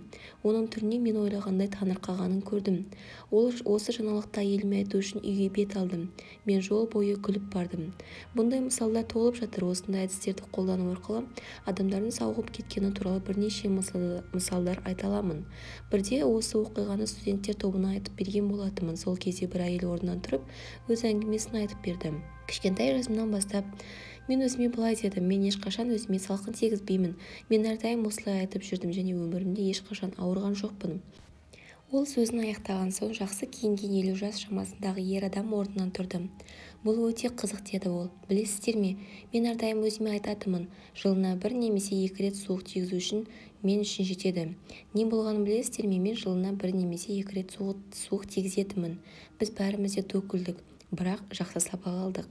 1981 жылы Америка президенті Рональд Рейган жалдамалы жаны алғыш қолынан өкпесіне оқ тиді. Бұл оның 70 жасында алған ауыр жарақаты болды, бірақ мен оның жағдайы жақсы болатынына сенімді болдым. Себебі Рональд Рейган ауруханада жатқанда бір тілші одан сұхбат алыпты. Сонда Рейган былай деген екен: мен үшін уайымдамаңдар, мен тез сауығып кететін адаммын. Сауығып кетуге деген қандай сенімділік, қандай күш. Сіздердің естеріңізде ме, қалай ол тез жұмысқа қайта оралғаны? Бір күнде өткен жоқ. Ал енді сұрақ қоюға рұқсат етіңіздер. Сіз неге сенесіз? Егер айнала толған тұмау болса, мен оны жұқтырып аламын деп айтатын адамдар қатарына жатасыз ба? Тұмауды немесе өзге бір ауруды жұқтырып алудан күтумен өмір сүресіз бе? Әлде ешқашан ауырмайтыныңызға сенесіз бе? Біздің болжамдарымыз бен үмітіміздің жүзеге асу қабілеттері бар. Неге сенесіз? Сол сізбен болып жатқан жағдайларға әсер етеді дегенді Джером Франктың баяндаған залалсыз дәрі-дәрмектің тиімді әсері туралы тәжірибелер сериясы дәлелдейді. Франктың тәжірибесінде тестіден өтетін емделушілерге 3 субстанцияның бірін береді. Ауруды сездірмейтін өте әлсіз дәрі, залалсыз бірақ тиімділігі жоқ плацебо және үлкен мөлшердегі морфий. Тиімсіз плацебоны алған емделушілерге бұл морфий деп сендіргенде олардың 3-тен 2-сі аурудың жоқ болғанын айтты. Морфий берген емделушілерді әлсіз ауруды сездірмейтін дәрі беріп жатырмыз деп сендірді. Олар ауыратындарын айтты. Ал залалсыз дәрі-дәрмек берген емделушілерге бұрын қабылдаған адамдардың бұл дәріден бастары ауырған деп айтқанда, олар да бастарының ауыратындарын айтқан. Емделушілердің неге сенгендері шынайы өмірде болып жатқанға қарағанда маңыздырақ болды. Медициналық ортада плацебо әсерінен ресми түрде мойындады. Бұл тәжірибеден қызықты нәтиже алса да жалғастыра берді. Бұл әдіс дәрігерлердің қатысуынсыз да болды. Емделушілерді алдағанға нәтиже таңқаларлық болды. Дәрігерлер морфий деп плацебоны бергенде оның емделушіге әсері артты. Кейін тәжірибе өзгертілді. Дәрігерлер морфий орнына плацебо беріп жатырмыз деп ойлағанда әсер ету әсері төмендеген. Емделушілердің сенімі сияқты дәрігерлер неге сенсе нәтижеде сондай болды. Бұл мүмкін бе? Дәрігерлердің ойлары емделушіге қалай әсер ете алады? Немесе осы кезде емделушінің ойлайтын ойы маңызды ма? Мүмкін түйсік деңгейінде дәрігер емделушіге дәрі-дәрмек әсері туралы ақпарат беретін шығар. Егер де солай болса, досыңыздың немесе жақын адамыңыздың сырқаттануы кезінде нені еске алуыңыз керек екенін жадыңыздан шығармаңыз. Өзіміздің қарым-қатынасымыз бізді де қоршаған ортаны да емдей алады. Ағза бұл өзін-өзі емдейтін тетік. Біздің тәніміз өзін-өзі қайта қалыптастыратын тетік. Ол бойында болып жатқан процестердің бәрін қадағалайды. Бір жеріңізді кесіп алсаңыз, қанның ақ түйіршіктері инфекциямен күресу үшін осы жерге жиналады. Ал тромбоциттер қанды бұрып кесілген жерді біріктіруге тырысады. Бұл сіздің қатысуынсыз автоматты түрде болады. Сіздің ағзаңыз өзін қалай жөндеуді біледі. Сіз тамақтанған кезде сіздің ағзаңыз тамақтан құнарлы заттарды алып денеңіздің бөлшектеріне энергия түрінде таратады. Барлық керексіз заттар ысырылып тасталынады. Бәрі автоматты түрде өтеді. Сізге осы процесті ойлап, оны басқару керек емес. Қолыңызды сындырып алсаңыз да сіз дәрігерге барасыз, солай ма? Мүлде де олай емес. Бірде-бір дәрігер бір ретте сынған қолды емдеген емес. Дәрігер сүйектерді біріктіріп, олардың бірігіп кету үшін таңғыш тартады. Болғаны сол. Тек қана сіздің ағзаңыз сынықты емдей алады. Ағза табиғи жолмен өзін-өзі емдейтіні және жиі есіңізге салып отырыңыз. Миыңызға денсаулығыңыз мықты деп құйыңыз. Бұлай етіп сіз оны іс-әрекетке итермелейсіз. Менің ағзам өзін-өзі емдейтін тетік. Денсаулыққа арналған 2 минуттық тоник. Күн сайын бірнеше минут бойы деніңіз сау, күш-қуатқа толы деген ойларға шомыңыз. Осы ойларды қан жүйесіне, ұлпаларға, жасушаларға жіберіңіз. Энергияның сіздің ағзаға қалай таралып бара жатқанын елестетіңіз. Сиқырлы емдейтін тетік ретінде өзіңіздің тәніңізді зерттеңіз. Бұл жаттығу 2 минутты ғана қамтитын сауықтырушы, күш беретін тоник. Сіздің қарым-қатынасыңыз өте маңызды. Адам өзінің сырқат екенін анықтағанда оның ең алғашқы көңіл күйі бұл байбалам. Ақылды қорқыныш басып алады. Ауру қаншалықты қатерлі болса, қорқыныш соншалықты жоғары. Біз өзіміздің ауруымызды процесс ретінде көрмей, бейтаныс объект немесе зат ретінде көреміз. Ал бұл проблема. Бұрынғы хирург, психиатр Уэллес Эллеброук былай деген екен: ауруға ат берер кезде дәрігерлер зат есімді қолданады. Қояншы, қызылша, рак, ісік. Сондықтан да ауруды зат ретінде көреді. Егер де бір зат есімді қызылша алып, одан етістік жасасақ, онда мынадай болады. Миссис Джонс, сіздің балаңыздың денесіне қызылшалық бөртпе таралып жатыр, немесе ісік орнына миссис Бейкер, сізде шамалы түрде қажетсіз жасушалар пайда болып жатыр. Бұл дәрігер мен емделуші санасында ауруға деген жаңа тұжырымды ашырады. Ауру бұл процесс, ол басталып кейін аяқталады. Әрине, дәрігер Эллеброуктың ауруға деген қарым-қатынасы өте дұрыс. Стэнфорд университетінің медицина мектебінің дәрігері Кеннет Пеллетердің айтуы бойынша, ағза шынайы қатер мен оны алдын ала сезудің айырмашылығын білмейді. Біздің толқуларымыз бен негативті күтулеріміз материалды ауруға айналады. Ағза біздің егерде ол ойша жазылса да қауіпке тап болғанымызды сезеді. Басқаша сөзбен айтқанда, аурудан қорқатын адамдар расында да ауруға шалдығып қалу мүмкіндіктері көп. Себебі ағза қорқыныш сезімі әсеріне толы. Бұл құбылыс ұрықтану саласында көптеп кездесетін. Мысалы, Бостонда жасалған тәжірибе бойынша түсік тастағаннан кейін көтерген әйелдердің 60% тағы да бесіктегі өлім синдромынан түсік тастаған. Жасалған баяндама бойынша баласынан айырылған әйелдерге ағза қайғының салдарынан айыққанға дейін күту керек деген кеңес берілді. Бала шағасы жоқ отбасылар туралы естігендеріңіз бар ма? Олар қаншама жыл бойы бала көтере алмай ақыры асырап алды. Бір ай өтпестен әйел бала көтерді. Себебі әйелді баланың жоқтығы ауыр сезімдерге жетелеп жүрген еді. Шынайы қатер жоқ еді. Күлкі мен қуаныш емдей алады. Көңіл күйі жабырқау, депрессиядағы адамдар бақытты және алаңсыз адамдарға қарағанда ауруды өте жиі жұқтырып алатыны ешкім үшін құпия емес. Зерттеулер көрсеткендей, қиын психологиялық жағдай саранды, қобалжу, алаңдау және қорқыныш сезімдері иммунитет жүйесінің жұмыс жасауына кедергі келтіреді. Мұнымен күресу үшін алдыңғы қатарлы емханалар күлкі бөлмесін жасаған. Мұнда қызықты кітаптарды, жазбаларды, видео, мультфильмдерді, кинокартиналарды көре аласыз. Бұлар емделушіге қуаныш әкеледі. Күлкі және денсаулық саласында соңғы медициналық зерттеулер бойынша күлген адамның миынан екі типтегі гормон бөлінеді: энцефалин және эндорфин. Ол ауруды, депрессияны, қысымды жояды. Мамандықтарға арналған әдебиетте және ауызекі шығармашылықта адамдардың күлкі және юмор арасында жазылғандары немесе жағдайлары жақсарғаны туралы айтылады, дейді Онтарио штатының Гамильтон терапевті Шерли Роутлиф. Бүгінгі таңда дәстүрлі медицинаны ұстанатын адамдар да осы әдісті қолданады. Әр адам индивидуалды. Өз науқастарының аурумен күресу үшін ми күшін пайдалануды үйреткен Карл Меннинг қорының докторы Патрисия Норрис 9 жасар баланың оқиғасын айтып берді. Ол бала жұлдыздар соғысын пайдаланып, көзге елестету әдісін қолдану арқылы өзін қатерлі ісіктен сауықтырған. Гаррет Поттер аурудың ең асқынған кезеңінде енеді. Оған 6 ай өмір сүру уақыты қалды. Гарретте өте қатерлі ісік болатын, сәулелендіру арқылы емделу еш нәтиже бермеді. Ісіктің орналасуына байланысты хирургиялық араласу мүмкін емес еді. Бала орнынан құлап түсе, басқа біреудің көмегінсіз өзі тұра алмайтын. Ол өзінің иммунитет жүйесінің мықты әрі құдіретті ретінде елестететін. Бұл жұлдыздар соғысы фильмін көзге елестету еді. Ол өзінің миын күн жүйесі ретінде, ал ісікті жауы жаулап алушы ретінде елестетті. Ал өзі космос жауынгерлері жасағының капитаны болып ісікпен күресіп, оны жеңіп шатқандарын көрді. Гаррет түннің 20 минутын осындай сеансқа арнайтын. Басында оның жағдайы қиындай бастады, бірақ ақырындап жақсара түсті. 5 айдан соң ми томографиясы жасалынды. Ісік жойылып кетті. Бұл оқиғадан кейін емге радиацияны қолдану нәтижесіз екені анықталды. Емдеу үшін көзге елестету әдісін қолдану керек болды. Әр адам индивидуалды. Гаррет Поттерге көмектескен техника басқаға көмектеспеуі де мүмкін. Кей кездері бұдан да жеңіл әдіс қолданған жөн. Лос-Анджелестегі ауруды жеңілдететін бөлімнің дәрігері Дэвид Бреслер емделушілерге қолданған әдісін сипаттайды. Жігіт қатты ауырды. Біз қолымыздан келген әдістің бәрін қолдандық. Нәтижесінде мен психотерапияны қолдануды жөн көрдім. Доктор Бреслер науқасқа креслоға жақсылап отыруын өтініп, ауруды нақтырақ суретті сұрайды.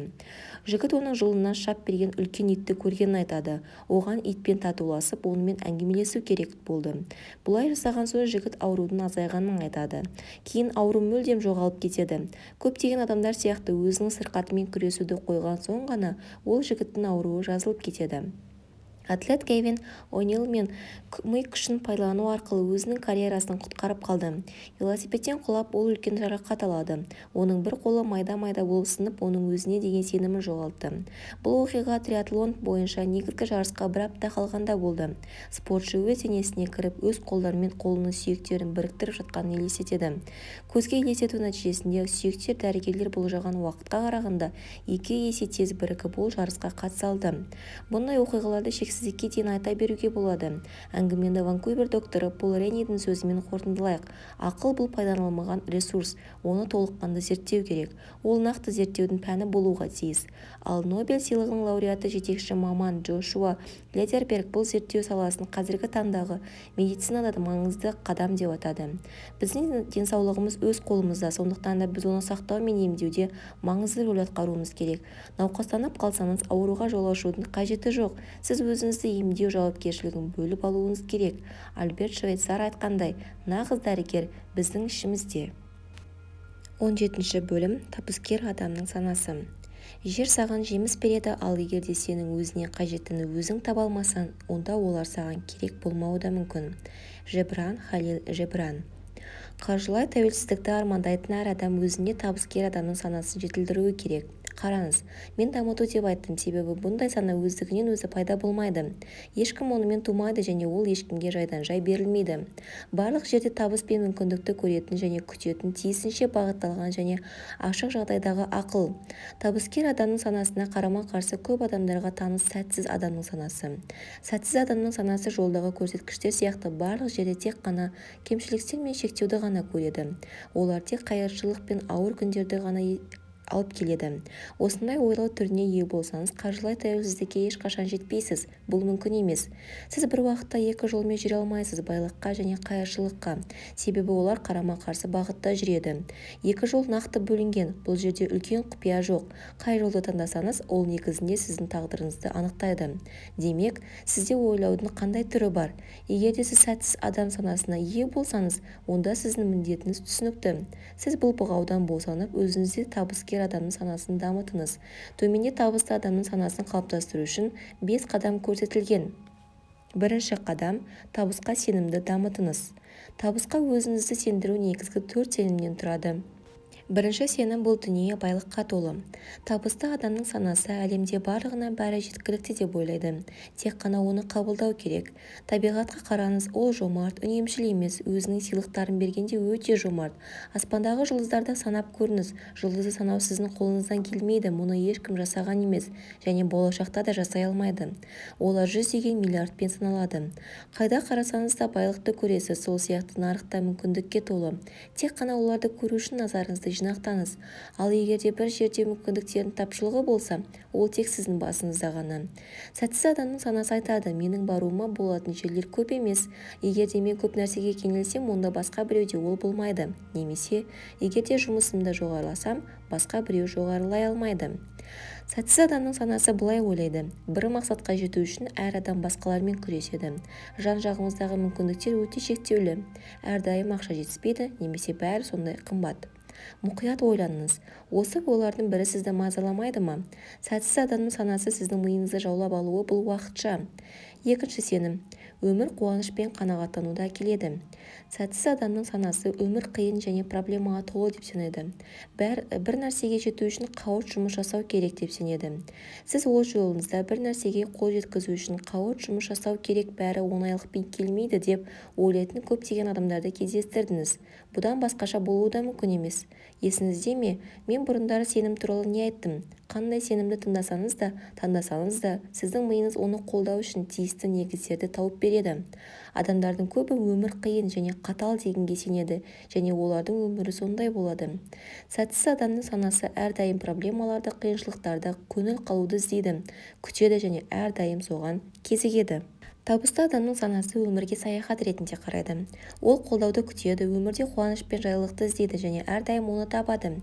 Ал егерде проблемалар мен қиыншылықтар туындаса, оны сын-қатер ретінде қабылдамайды. Нәтижесінде жаңа мүмкіндіктер мен шешімдер табылады. Табысты адамның санасы өмірді бағалайды, әр сын-қатер өзімен бірге сыйлық әкелетініне және жаңа саяхат пен ләззаттың келетініне сенеді. Өмір байлыққа толы, жомарт және әр бұрышта сізді табыс пен жаңа әсерлер күтіп тұр. Үшінші сенім. Менің өмірімнің әр аспектісі шексіз мүмкіндіктерді қамтиды. Сәтсіз адамның санасы жан-жағыңызда ешқандай мүмкіндіктер жоқ деп және сіздегі болып жатқан осы жағдай ең сәттісі деп санайды. Сіздің немен айналысқаныңызға тәуелсіз, жақсы идеялар басқалардың еншісінде немесе қазіргі уақыт жаңа ойларды жүзеге асыруға қолайлы емес деп сіздің сендіргісі келеді. Сәтсіз адамның санасы үшін жағдай әрдайым үмітсіз және тырысудың да қажеті жоқ. Табысты адамның санасы сіздің өміріңіздің әр аспектісі үлкен мүмкіндіктерді қамтиды деп сенеді. Өте үлкен, 1 емес, 2 емес, 5 емес, шексіз мүмкіндіктер. Олар қайда деп сұрарсыз? Барлық жерде. Көзіңізді ашыңыз, табысты адамның санасына ашылыңыз. Жақын арада сіз оларды көре бастайсыз. Бір оқиғаны айтуға рұқсат етіңіздер. Пасха мейрамында мен ерте тұрып өзіме қымбат әйел үшін шағын ғана 10 сыйлық жасырып қойдым. Ол оянған соң оған бірнеше сыйлық жасырып қойғанымды айттым. Ол тез арада тұрып оларды аса бір қызығушылықпен іздей бастады. Жарты сағаттан соң 3-еуі табылды. Ол орнына жайғасып өзін өте бақытты сезінді. Осымен сыйлық саны бітті деп ойлады. Олар 3-тен де көп айтқанымда ол орнынан тұрып құмарта іздей бастады. Екеуін тапқан соң осымен біткен шығар деп іздеуді тоқтатты. Түскі астан кейін мен сөз арасында мен 10 сыйлық жасырып қойдым дедім. 10 деп таңғалды әйел. Ол өзінің қараған жерлерін мұқият қарай бастады. Нәтижесінде ол 10 сыйлықты да тапты. Егерде мен 10 сыйлық жасырғанымды айтпасам, ол 3-еуін тапқан соң барлығын таптым деп тоқтап қалар еді. Сол сияқты, егерде мүмкіндіктер саны шектеулі деп есептесеңіз, осы шектеулі мүмкіндікті ғана табасыз. Әрине, егерде тапсаңыз. Егерде мүмкіндіктер болмаса, оларды іздеудің қажеті қанша? Бірақ өміріңіздің барлық аспектісі шексіз мүмкіндіктерге толы екеніне сенсеңіз, сіз белсенді түрде оларды іздей бастайсыз. Осыны ойлаңыз. Мықты денсаулықты сақтау үшін шексіз мүмкіндіктер. Жаңа қарым-қатынас құру үшін шексіз мүмкіндіктер. Табысты болу үшін шексіз мүмкіндіктер. Отбасымен жақсы қарым-қатынаста болу үшін шексіз мүмкіндіктер. Қызықты өмір сүру үшін шексіз мүмкіндіктер. Көп қаражат табу үшін шексіз мүмкіндіктер. Ақша қалай табылатынын қарастырайықшы. Маған жеке кәсіпкерліктің жүйесі қатты ұнайды. Маған адамның ойлап шығару қабілетін және қиялын қолдайтын жүйе ұнайды. Егерде дұрыс идея мен іске деген қарым-қатынас дұрыс болса, кез келген мыңдаған адам ақша таба алады. Нарық бұл қызықты құбылыс. Ол мүмкіндіктерге толы, динамикалық және тұрақты түрде өзгеріп тұрады. Осы мүмкіндіктер өздерін пайдалану сәтін күтеді. Күн сайын операцияларда ондаған миллиард доллар айналымда жүреді. Ақша кез келген бағытта айналып, тұрақты түрде қозғалыста болады. Салым жасап, осы жүйеге қатыссақ ше. Күн сайын Солтүстік Америкада жаңадан 700 мыңнан астам фирмалар ашылады. Солардың әрқайсысы жаңа мүмкіндіктер береді. Әрқайсысына хатшы, бухгалтер, заңгер, жарнама агенті жұмысы, штаты, техникалық қамтамасыз ету қызметі, маңдайшадағы жазу, офис жиһазы қажет. Мүмкіндіктер айнала толған мүмкіндіктер. 1940 жылы ақш-та 10 мың миллионер болды. 1980 жылға қарай Америка халқы 2 есе өсті, ал миллионерлер саны 500 мыңнан адамға жетті. 1997 жыл бұл сан 2 миллионнан асты. Инфляцияны есептегенде бұл үлкен көрсеткіш. Мүмкіндіктер айнала толы мүмкіндіктер. Өркениет тарихында қоршаған орта қазіргі таңдағыдай қарқынмен өзгерген жоқ. Бәрі тұрақты түрде өзгереді. Жаңа революциялық жаңалық жарты жылдан соң ескіреді. Қоршаған дүниенің өзгеру қарқыны әр сағатта жаңа мүмкіндіктердің пайда болатынын дәлелдейді. Кешегі күні болмаған, күн сайын жүздеген жаңа мүмкіндіктер ашылады. Мүмкіндіктер айнала толы мүмкіндіктер. Microsoft компаниясының құрылтайшысы миллиардер Билл Гейтс былай деді: "Менің ойымша қазіргі уақыт өмір сүру үшін өте қолайлы. Бұған дейін қол жетпеген затты шығару үшін осыншалық мүмкіндіктер болған жоқ. Бұл уақыт жаңа компания мен коммерциялық кәсіпкерлікті құру үшін өте қолайлы кезең. Сіздің мүмкіндіктеріңіз қайда? Ойланбастан іске кірісіңіз. Олар сіздің айналаңызда." Төртінші сенім. Менің табысым тек өзіме ғана байланысты. Сәтсіз адамның санасы көп ақшаға ие болу жаман деп сенеді. Оның ойы бойынша сіз өз қажеттіліктеріңізді қанағаттандыру үшін тиісті мөлшерде ғана ақшаға иелік етуіңіз қажет. Ал егер де сізде одан да көбірек болса, онда сіз өзге адамдардың ақшасын тартып алып жатырсыз. Сәтсіз адамның санасы табысты адамдар өзімшіл, сараң болады, өздерінің отбасыларына қамқор болмайды және олардың басымдықтары дұрыс емес деп ойлайды.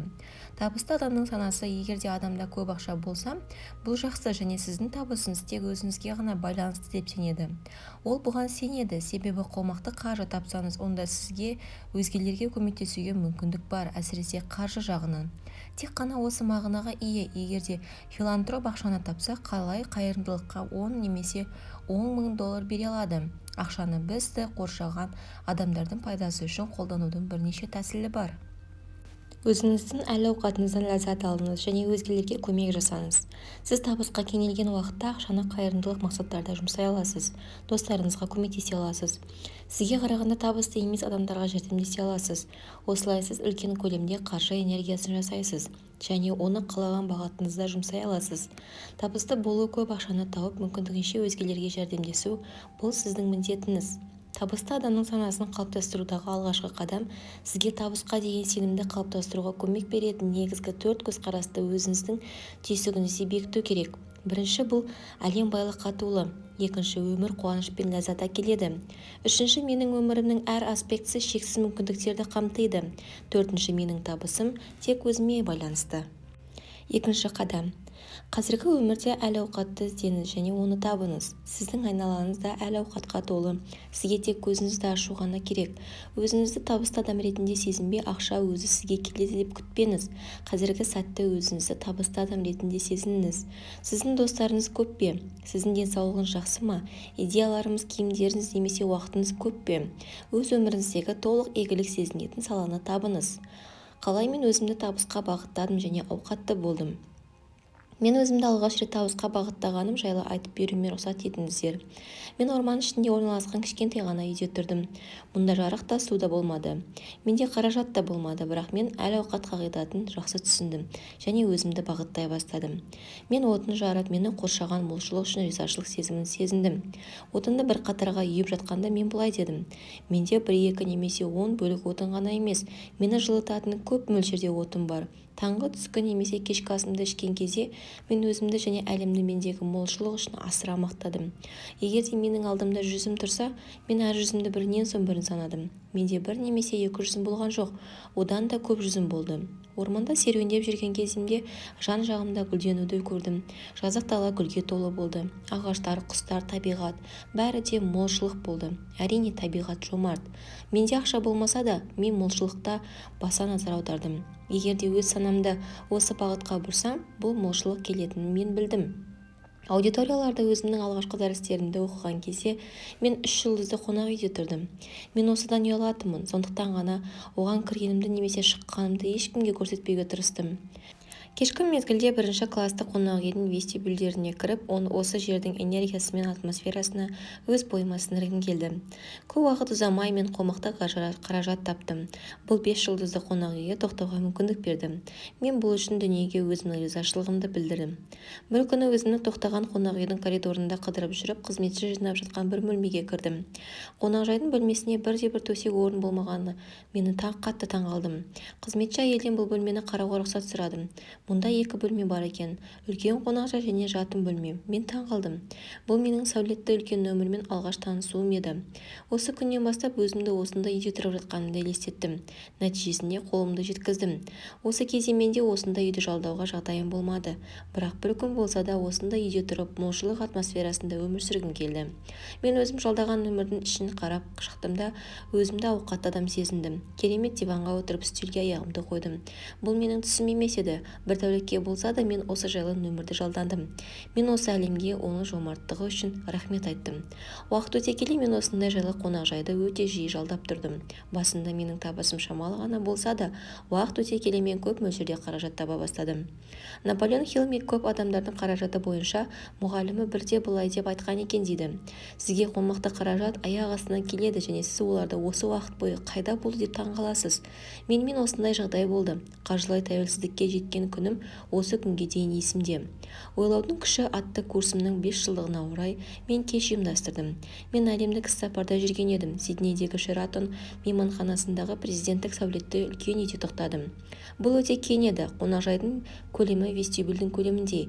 Қабырға жерден төбеге дейін шыны болатын. Сидней менің аяғымда жатты. Опера театры, айлақ жарқыраған қала шамдары. Расында да бұл керемет көрініс болды. Өз қонақтарымның көңілін аулап отырып менің есіме түсті. Тағдырдың тауқыметі қызық. Мен қонақтармен кешірім сұрап, өзімнің жатын бөлмем арқылы мұхитқа кіретін жеке балконыма кірдім. 5 жыл бұрын мен лашық үйде сусыз жарықсыз өмір сүрдім. Ал қазір президенттік сәулетті үлкен үйде қонақтарымның көңілін аулап отырмын. Мен оны 1 айға жалдадым. Енді ақша мен үшін мақсат емес. Ойша өзімді алғаш рет табысқа бағыттағанымды еске алып, қазіргі сәтте оның жемісін көріп отырмын. Маған ашылған құпиялар үшін осы өмірге ризашылығымды білдірдім. Осы құпияны өзгелермен бөліссем деп сөз бердім. Өз қонақтарыма қосылдым. Қазіргі уақыттан бастап өзіңізді табысқа бағыттаңыз. Мен өте қайыршы болған сәтімде осылай жасай бастадым. Өзіңізді сәттілікке бағыттай алмайтын жағдай жоқ. 3-ші қадам. Барлық жерде табысты бар екенін сеніңіз. Қай жерге қарасаңыз да табысты көруді үйреніңіз. Сіздің көзқарасыңыз неге тоқтаса, барлық жерде табыспен гүлденуге толы. Қала орталығына шығыңыз да айналаңыздағы үлкен кеңселерге қараңыз. Осы ғимараттардың біріндегі табыс туралы ойлаңыз. Осы ғимараттың жобасын жасаған архитектор көп қаражат алғанына сенімді болыңыз. Үйді салған мердігер де жақсы табыс тапты. Осы ғимарат иелері ауқатты және табысты адамдар. Сол жерде кең кеңселерді жалға алған адамдар да табысты шығар. Тек бір ғана ғимараттың ішінде қаншама табыс жатыр. Ал осы ғимарат табысын қаладағы осындай ғимараттар санына көбейту арқылы табысты жоғарылатуға болады. Бұл тек бастамасы ғана. Табысты адамның санасы айналаға толған табыс деп сенеді. Тек қана оны көру үшін көзіңізді ашу керек. Ешқашанда басқа біреудің табысына қызғанышпен қарамаңыз. Оны мойындап қуаныңыз. Бұл табыстың бар екенін дәлелдейді. Сізде де осындай табысқа кенеле алатыныңызды есіңізге түсіріңіз. Табысты мүмкіндеген барлық жерден іздеңіз. Тек қана сәтсіз адамның санасы табысқа қарсы келіп, оған жеткен адамдарды басып тастауға тырысады. Бұндай ойларды өлімге әкелетін у ретінде қабылдап, одан арылуға тырысыңыз. Бұл расында да у болып саналады. Себебі сіздің табысқа бағытталған санаңызды улауға тырысады. Табысты көрген сайын қуаныңыз. Ол сіздің немесе өзге біреудің табысты болса да көзіңізді ашыңыз. Сізді айналаңыз толған табыс екенін көресіз. Егер де сіз өзіңізді табысқа бағыттасаңыз, ол сіздікі болады. 4-ші қадам. Өзін-өзі жетілдіру бойынша видео жазба тыңдаңыз және кітаптарды оқыңыз. Табысқа жету мақсаты болып саналатын топтар мен ұйымдардың мүшесі болыңыз. Сіз не жасасаңыз да ол сіздің бір бөлшегіңіз болады. Қолыңызда оқып отырған кітап сіздің өміріңізге үлкен әсер ету мүмкіндігі бар көптеген қағидаларды қамтиды. Егер де сіз оларды сақтай білсеңіз, егер де сіздің ойлау күші атты менің дәрістеріме қатысу мүмкіндігіңіз болса, оны жүзеге асыруға кеңес беремін. Бірақ ақпаратты жан-жақтан алуға тырысыңыз. Өзін-өзі жетілдіру бойынша кітаптар мен топтарды пайдаланыңыз. Түрлі әдебиетті қолданыңыз. Жай ғана кеңес. Сізді табысқа бағыттайтын барлық ақпаратты қолданыңыз. 5-ші қадам. Өзіңізді тұрақты түрде шынайы немесе қиялдағы табысты адамдармен ұқсаттырыңыз. Егер де сіз кинорежиссер болғыңыз келсе, онда өзіңізді кинорежиссерге ұқсаттырыңыз. Егер де сіз суретші болғыңыз келсе, онда өзіңізді суретшіге ұқсатыңыз. Егер де сіз табысты болғыңыз келсе, онда табысты адамдардың тобын табыңыз. Егер де сіз табысты қоғамда жүрсеңіз, онда табыс энергиясы сіздің бойыңызға сіңеді. Табысты адамдар сәтті идеяны алға тартады, сәтті шешімдер қабылдайды, сәтті жоспарлар жасайды, сәтті келісім шарт жасайды. Сіз олардың арасында жүру арқылы осы энергияны бойыңызға сіңіре аласыз. Табысқа қол жеткізу сіздің міндетіңіз. Өмірде өз мақсатыңызға жету арқылы сіз тек өзіңізді ғана бақытқа кенелтпейсіз. Сонымен қатар өзге адамдарға да өздерінің табыстары үшін күресуге көмектесетініңізді тереңірек ұғыныңыз. Табыс ешқашан да өзгелердің бірдеңеден айырылып қалуына келмейді. Керісінше оларға көмектесіп табыс әкеледі. Қаншалықты экономика сәтті дамыса, соншалықты әр адам үшін мүмкіндіктер бар. Қаншалықты көп ақшаға ие болсаңыз, соншалықты қаражатты тауар мен қызметке жұмсайсыз. Ал бұл өз кезегінде қосымша ақшаның келуіне жол ашады және өзгелерге пайда келеді. Олар оны тауар мен қызметке жұмсай алады және сол сияқты. Табысты адамдар өзгелерге көмектескенде бұл өзгелер үшін үлгі болып саналады. Сол кезде олардың табысы біздің әрқайсымызға сіңеді. Табысты болу бұл сіздің міндетіңіз. Сіздің өзіңіздің алдыңыздағы балаларыңыз, достарыңыз және сізбен байланысқа түскен адамдар алдындағы сіздің парызыңыз. Бұл пайдасын тигізеді. Сіздің табысыңыз көп адамға көмектеседі, ал сәтсіздіктеріңіз ешкімге көмектеспейді. Өзіңізді табыстан басқа бірдеңеге бағыттамас бұрын жоғарыдағы сөзді мұқият ойланыңыз. Мынаны түсініңіз. Сіздің табысыңыз бұл жай ғана амбиция емес, бұл сіздің даралығыңыз. Осыншалық өзімшіл болмаңыз, табысқа қол жеткізіңіз. Сіз әлемге қажетсіз. 18-ші бөлім. Біздің қарым-қатынастарымыз. Мен менің істеп жатқаным маңызды мағынаға ие сияқты әрекет етемін. Уильям Джеймс. Жеке қарым-қатынас біздің демалып жатқан ауамыз сияқты өте маңызды.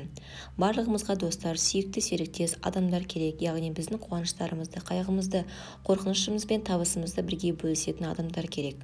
Бұл қарым-қатынастар бізді терең деңгейде байытады. Біздің бәрімізге достық, махаббат, біреуге керек болу сезімін қажет болғанымен де бір-бірімізге қол ұшын бере алмай, немесе қол ұшын беруге мүмкіндік болмай, бір-бірімізден алшақ болып қаламыз. Ал бұл қарым-қатынас түсіністікке жол ашпайды. Адамдармен қарым-қатынастағы мүмкіндіктерді зерттеу үшін жаңа әдістерді және үлкен ынтаны зерттеу керек. Мұны мойындаған соң, біз бір-бірімізге тұрақты түрдегі қолдау көзі бола аламыз. Бұл бізге мықты болуға көмектеседі. Бір-бірімізді қалай қолдай алатынымызды және бір-бірімізді қалай байыта алатынымызды түсіну керек. Сонда бұл түсіністік қарым-қатынасқа апарар жолда өзгерісті кезең болып саналады. Біз қарым-қатынаста ашық болсақ, адамдар бізге солай жауап беретінін көреміз. Сезімтал сезімі орнына бұрын болмаған сезім келеді. Еркіндік, сергектік және ояну сезімі. Осындай жағдай болғанда кез келген қарым-қатынас түсіністікке толы, маңызды, байлықта әкелуші болады. Бұдан артық не керек? Әр адам бұл жұлдыз. Әр адам қайталанбас біреге және құрметке лайық.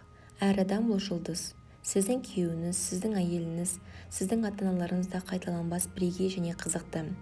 Сіздің достарыңыздың әрқайсысы, бастығыңыз, мейрамхана даяшысы, такси жүргізушісі, өлім аузындағы шал, көрші бала, бұлардың барлығы қайталанбас біреге және құрметке лайық. Әр адам оның кім екеніне және қандай орынды иеленетініне байланыссыз ерекше деп ойласаңыз, бұл көзқарас жалпы адам баласына деген сіздің көзқарасыңызды өзгертеді. Мұны түсінсек, біз оларға құрметпен қараймыз. Адамдар өздерінің ерекше екенін білмеуі де мүмкін, немесе өз іс-әрекеттерімен көрсетпеулері де мүмкін, бірақ біз оны білеміз және оларға тиісінше қараймыз. Әр адамның өз бойынан көргеннен гөрі көбірек көруге үйреніңіз. Әр адамның бойында ұлылық дәні жатыр, ал сіз олардың кемшіліктері мен проблемаларының артында әлеуеттің, таланттарының, ішкі сұлулығының, жан дүниесінің жатқанын көріп, оларға мүмкіндік бересіз. Бірнеше жыл бұрын Сан-Францискода дәріс оқу барысында мен адамға жұлдыз сияқты қарасаң, бұл өзгеру әсерін әкелетінін айтқаным.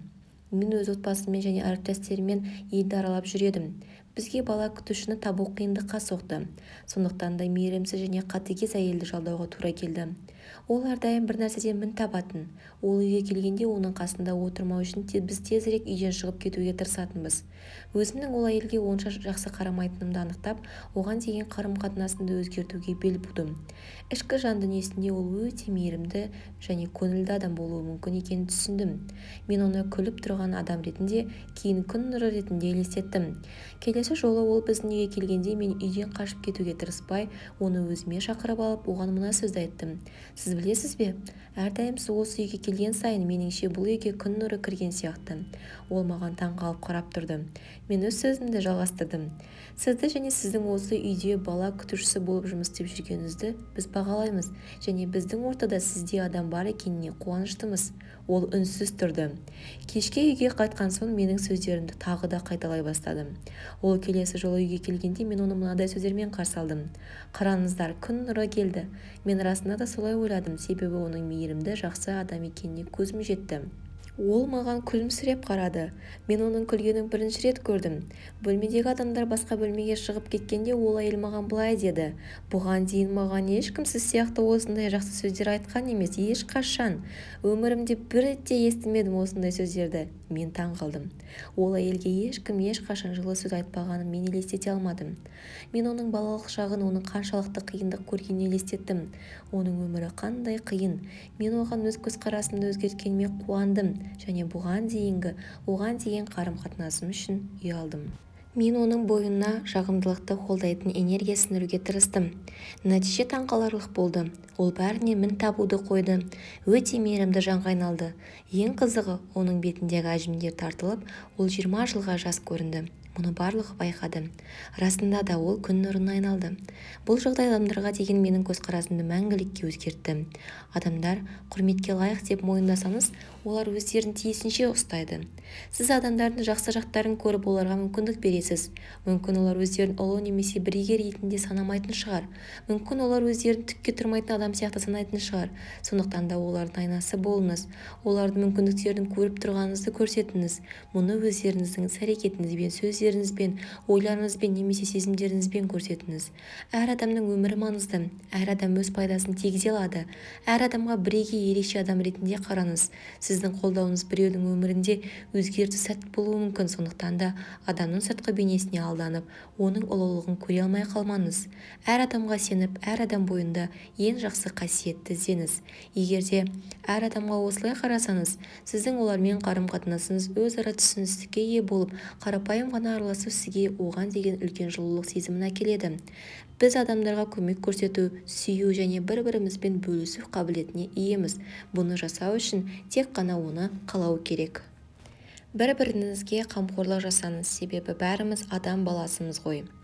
Біз адам баласы өте сезімталмыз. Егер күмәндансаңыз, өзіңізге қараңыз. Сізді ренжіту өте жеңіл ғой. Егер адамның жан дүниесі ауырса, онда ол өзге адамды ренжітуге тырысады. Мен өзімді мұқият зерттеп осыны түсіндім. Егер де мен қатал болсам немесе басқа адамды ренжітсем, онда мен ішкі жан дүниемде қайғы кештім. Егер де сізді біреу ренжітсе, осыны есіңізде ұстаңыз. Өзіңізден сұраңыз, бұл адам не үшін ренжіп отыр?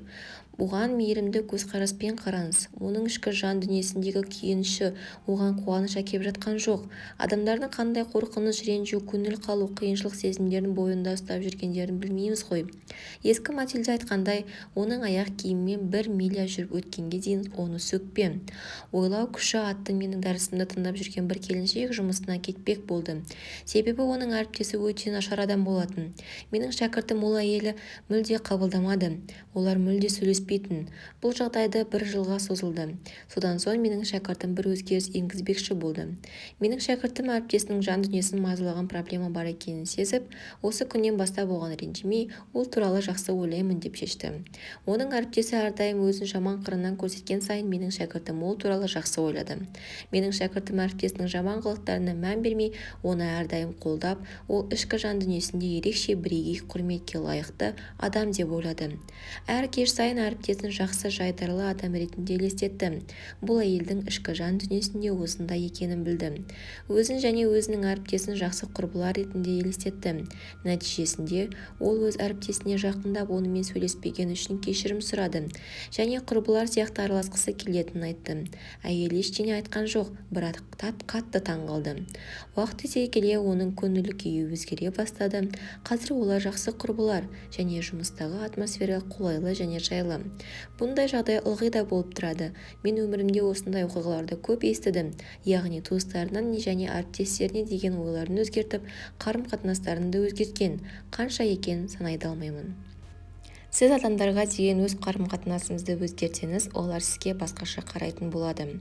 Адам баласы көп деңгейде бір-біріне өте сезімтал келеді, сондықтан да бойымызда адамдар жайлы қалыптасқан ойларға өте қатты әсер етеміз. Егер де сіздің жақын адамыңызбен, досыңызбен, серіктесіңізбен, әріптесіңізбен немесе ата-анаңызбен қарым-қатынасыңыз сіз ойлағандай болмаса, онда сізде осы адам туралы түйсік деңгейінде қандай ойлар пайда болатыны туралы ойлаңыз. Мүмкін сіз өзіңізге ұнамайтын қасиеттерге баса назар аударып, оны күшейтіп жатқан шығарсыз. Қарым-қатынаста басқа салада болса да біз неге сенсек, нені күтсек, нені ойласақ, соған қол жеткіземіз. Кез келген қарым-қатынаста көптеген мүмкіндіктер бар.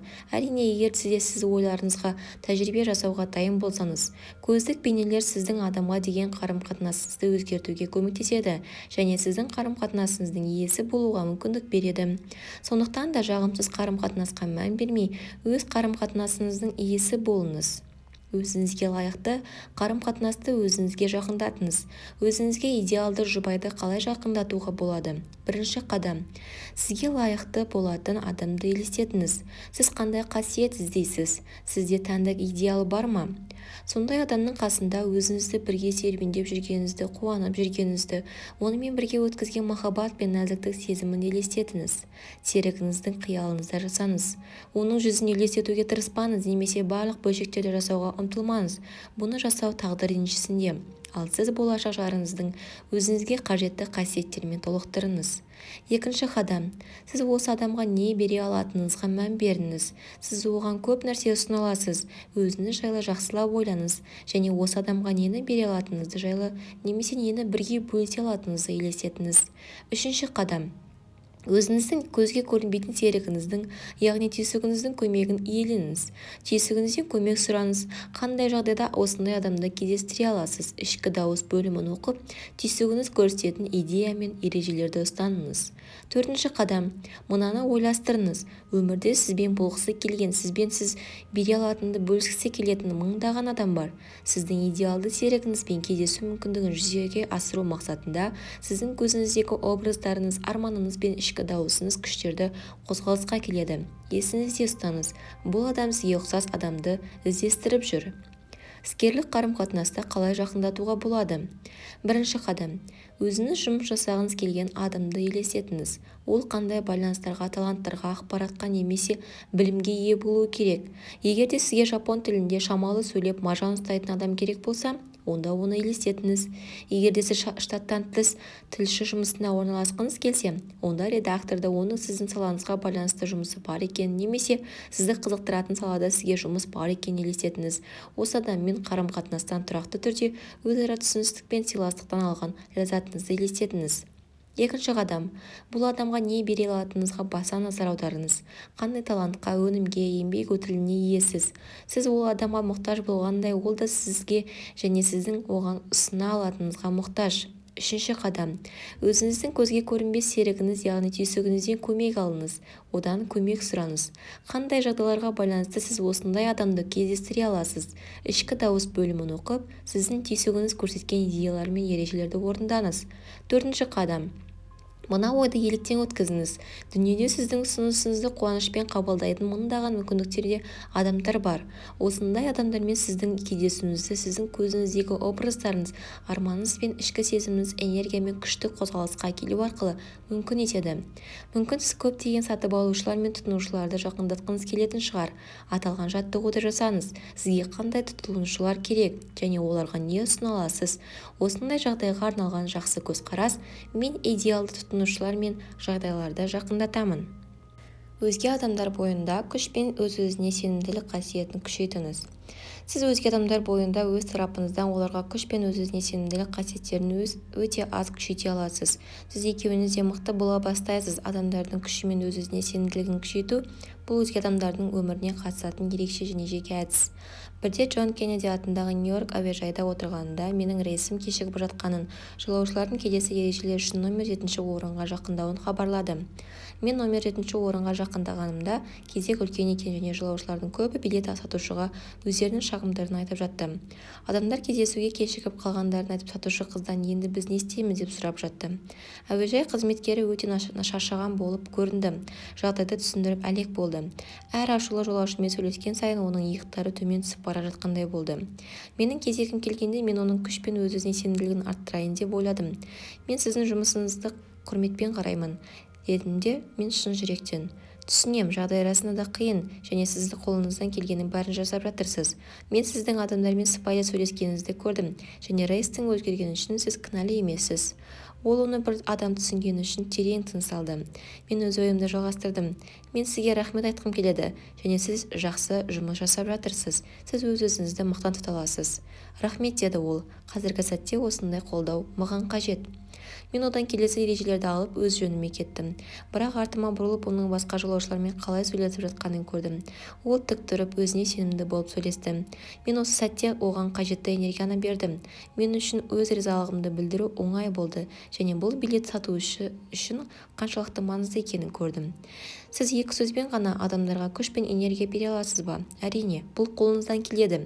Егер қаласаңыз, сіз әр адамға көмектесе аласыз. Сіз даяшыға, такси жүргізушіге, пошташыға, өз балаларыңыз бен достарыңызға позитивті энергия беріп жігерлендіре аласыз. Сіздің бізге ұсынған жақсы қызмет көрсетуіңізді біз бағалаймыз. Сіз біздің түскі асымызды ләззатқа айналдырасыз. Сіз өте жақсы даяшысыз. Сіз менің сүйікті кассирімсіз. Сіз маған қызмет көрсеткенде мен әрдайым ләззат аламын. Сіздің күніңіз қалай өтті? Көп рахмет. Сіздің униформаңыз өзіңізге өте жақсы жарасады.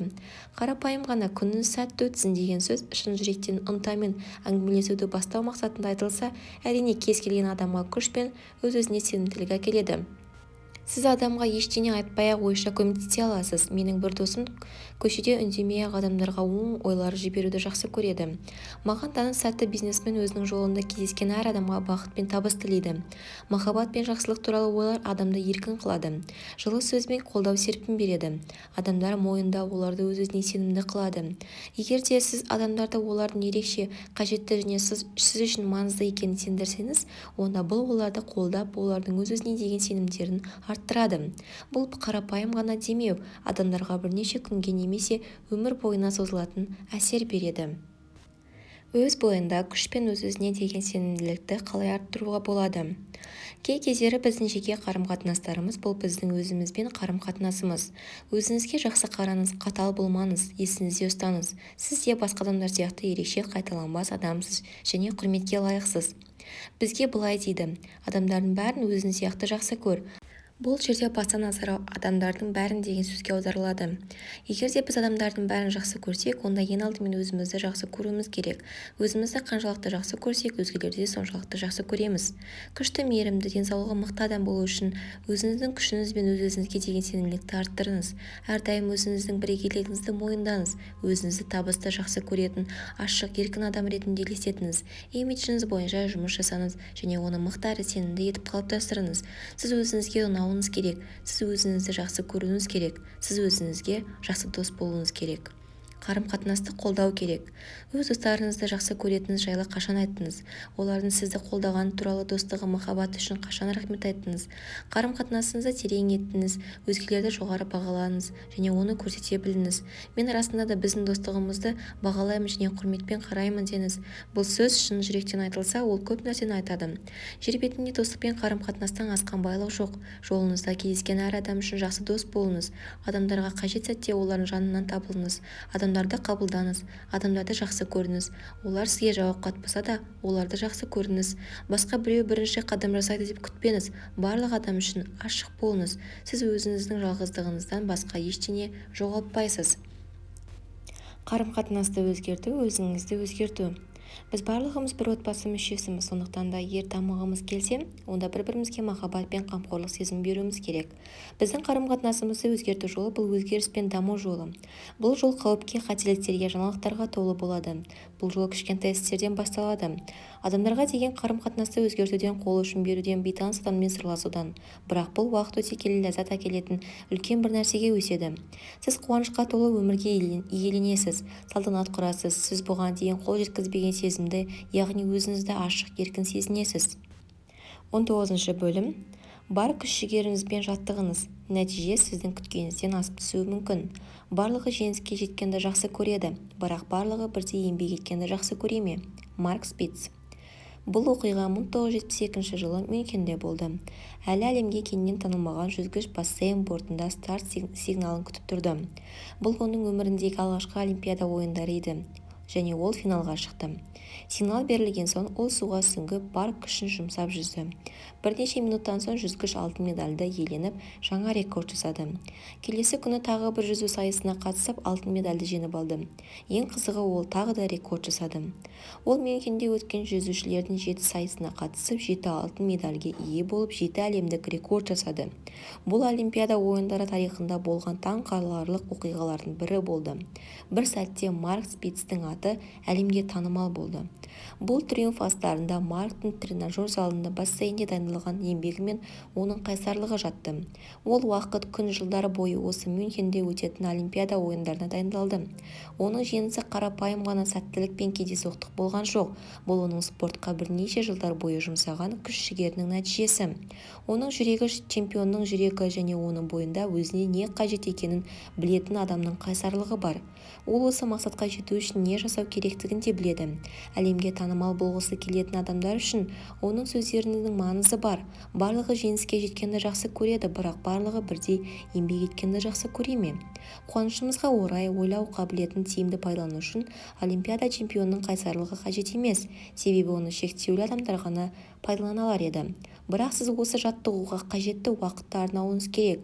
Ойлау күші сиқырмен келмейді. Бұл кітап ойлау күшін пайдалану мен дамыту жолындағы алғашқы қадам болып саналады.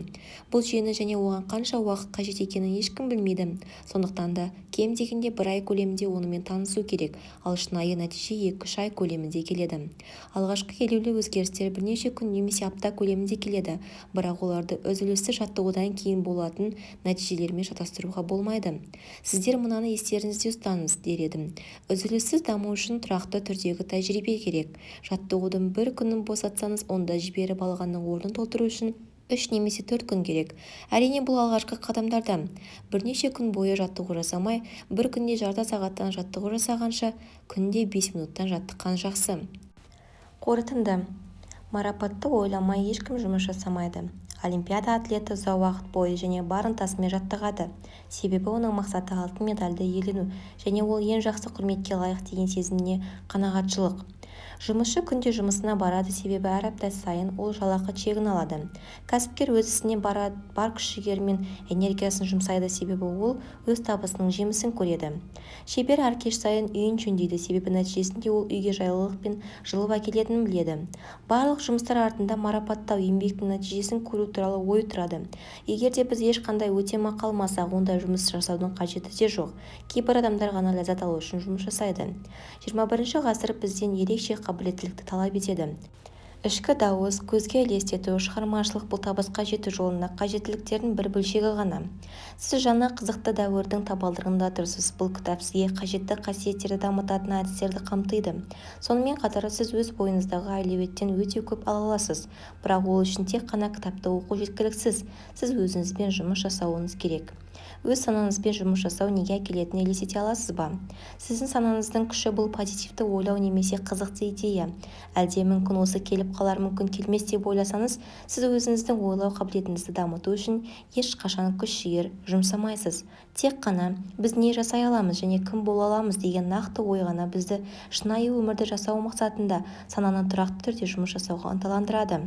Сізді мүмкіндіктерге толы қызық өмір күтіп тұр. Сіздің қиялыңыздағы армандарыңыз бәрі өз қолыңызда. Барлығы дайын сізді күтіп тұр. Ал сіз дайынсыз ба? Бұл кітаптағы барлық қағидаларды мұқият оқып шығыңыз. Тұрақты түрде жаттығыңыз. Уақыт өте келе нәтиже сіздің болжамдарыңыздан асып түседі. сіздермен болған ақерке болатбекқызы.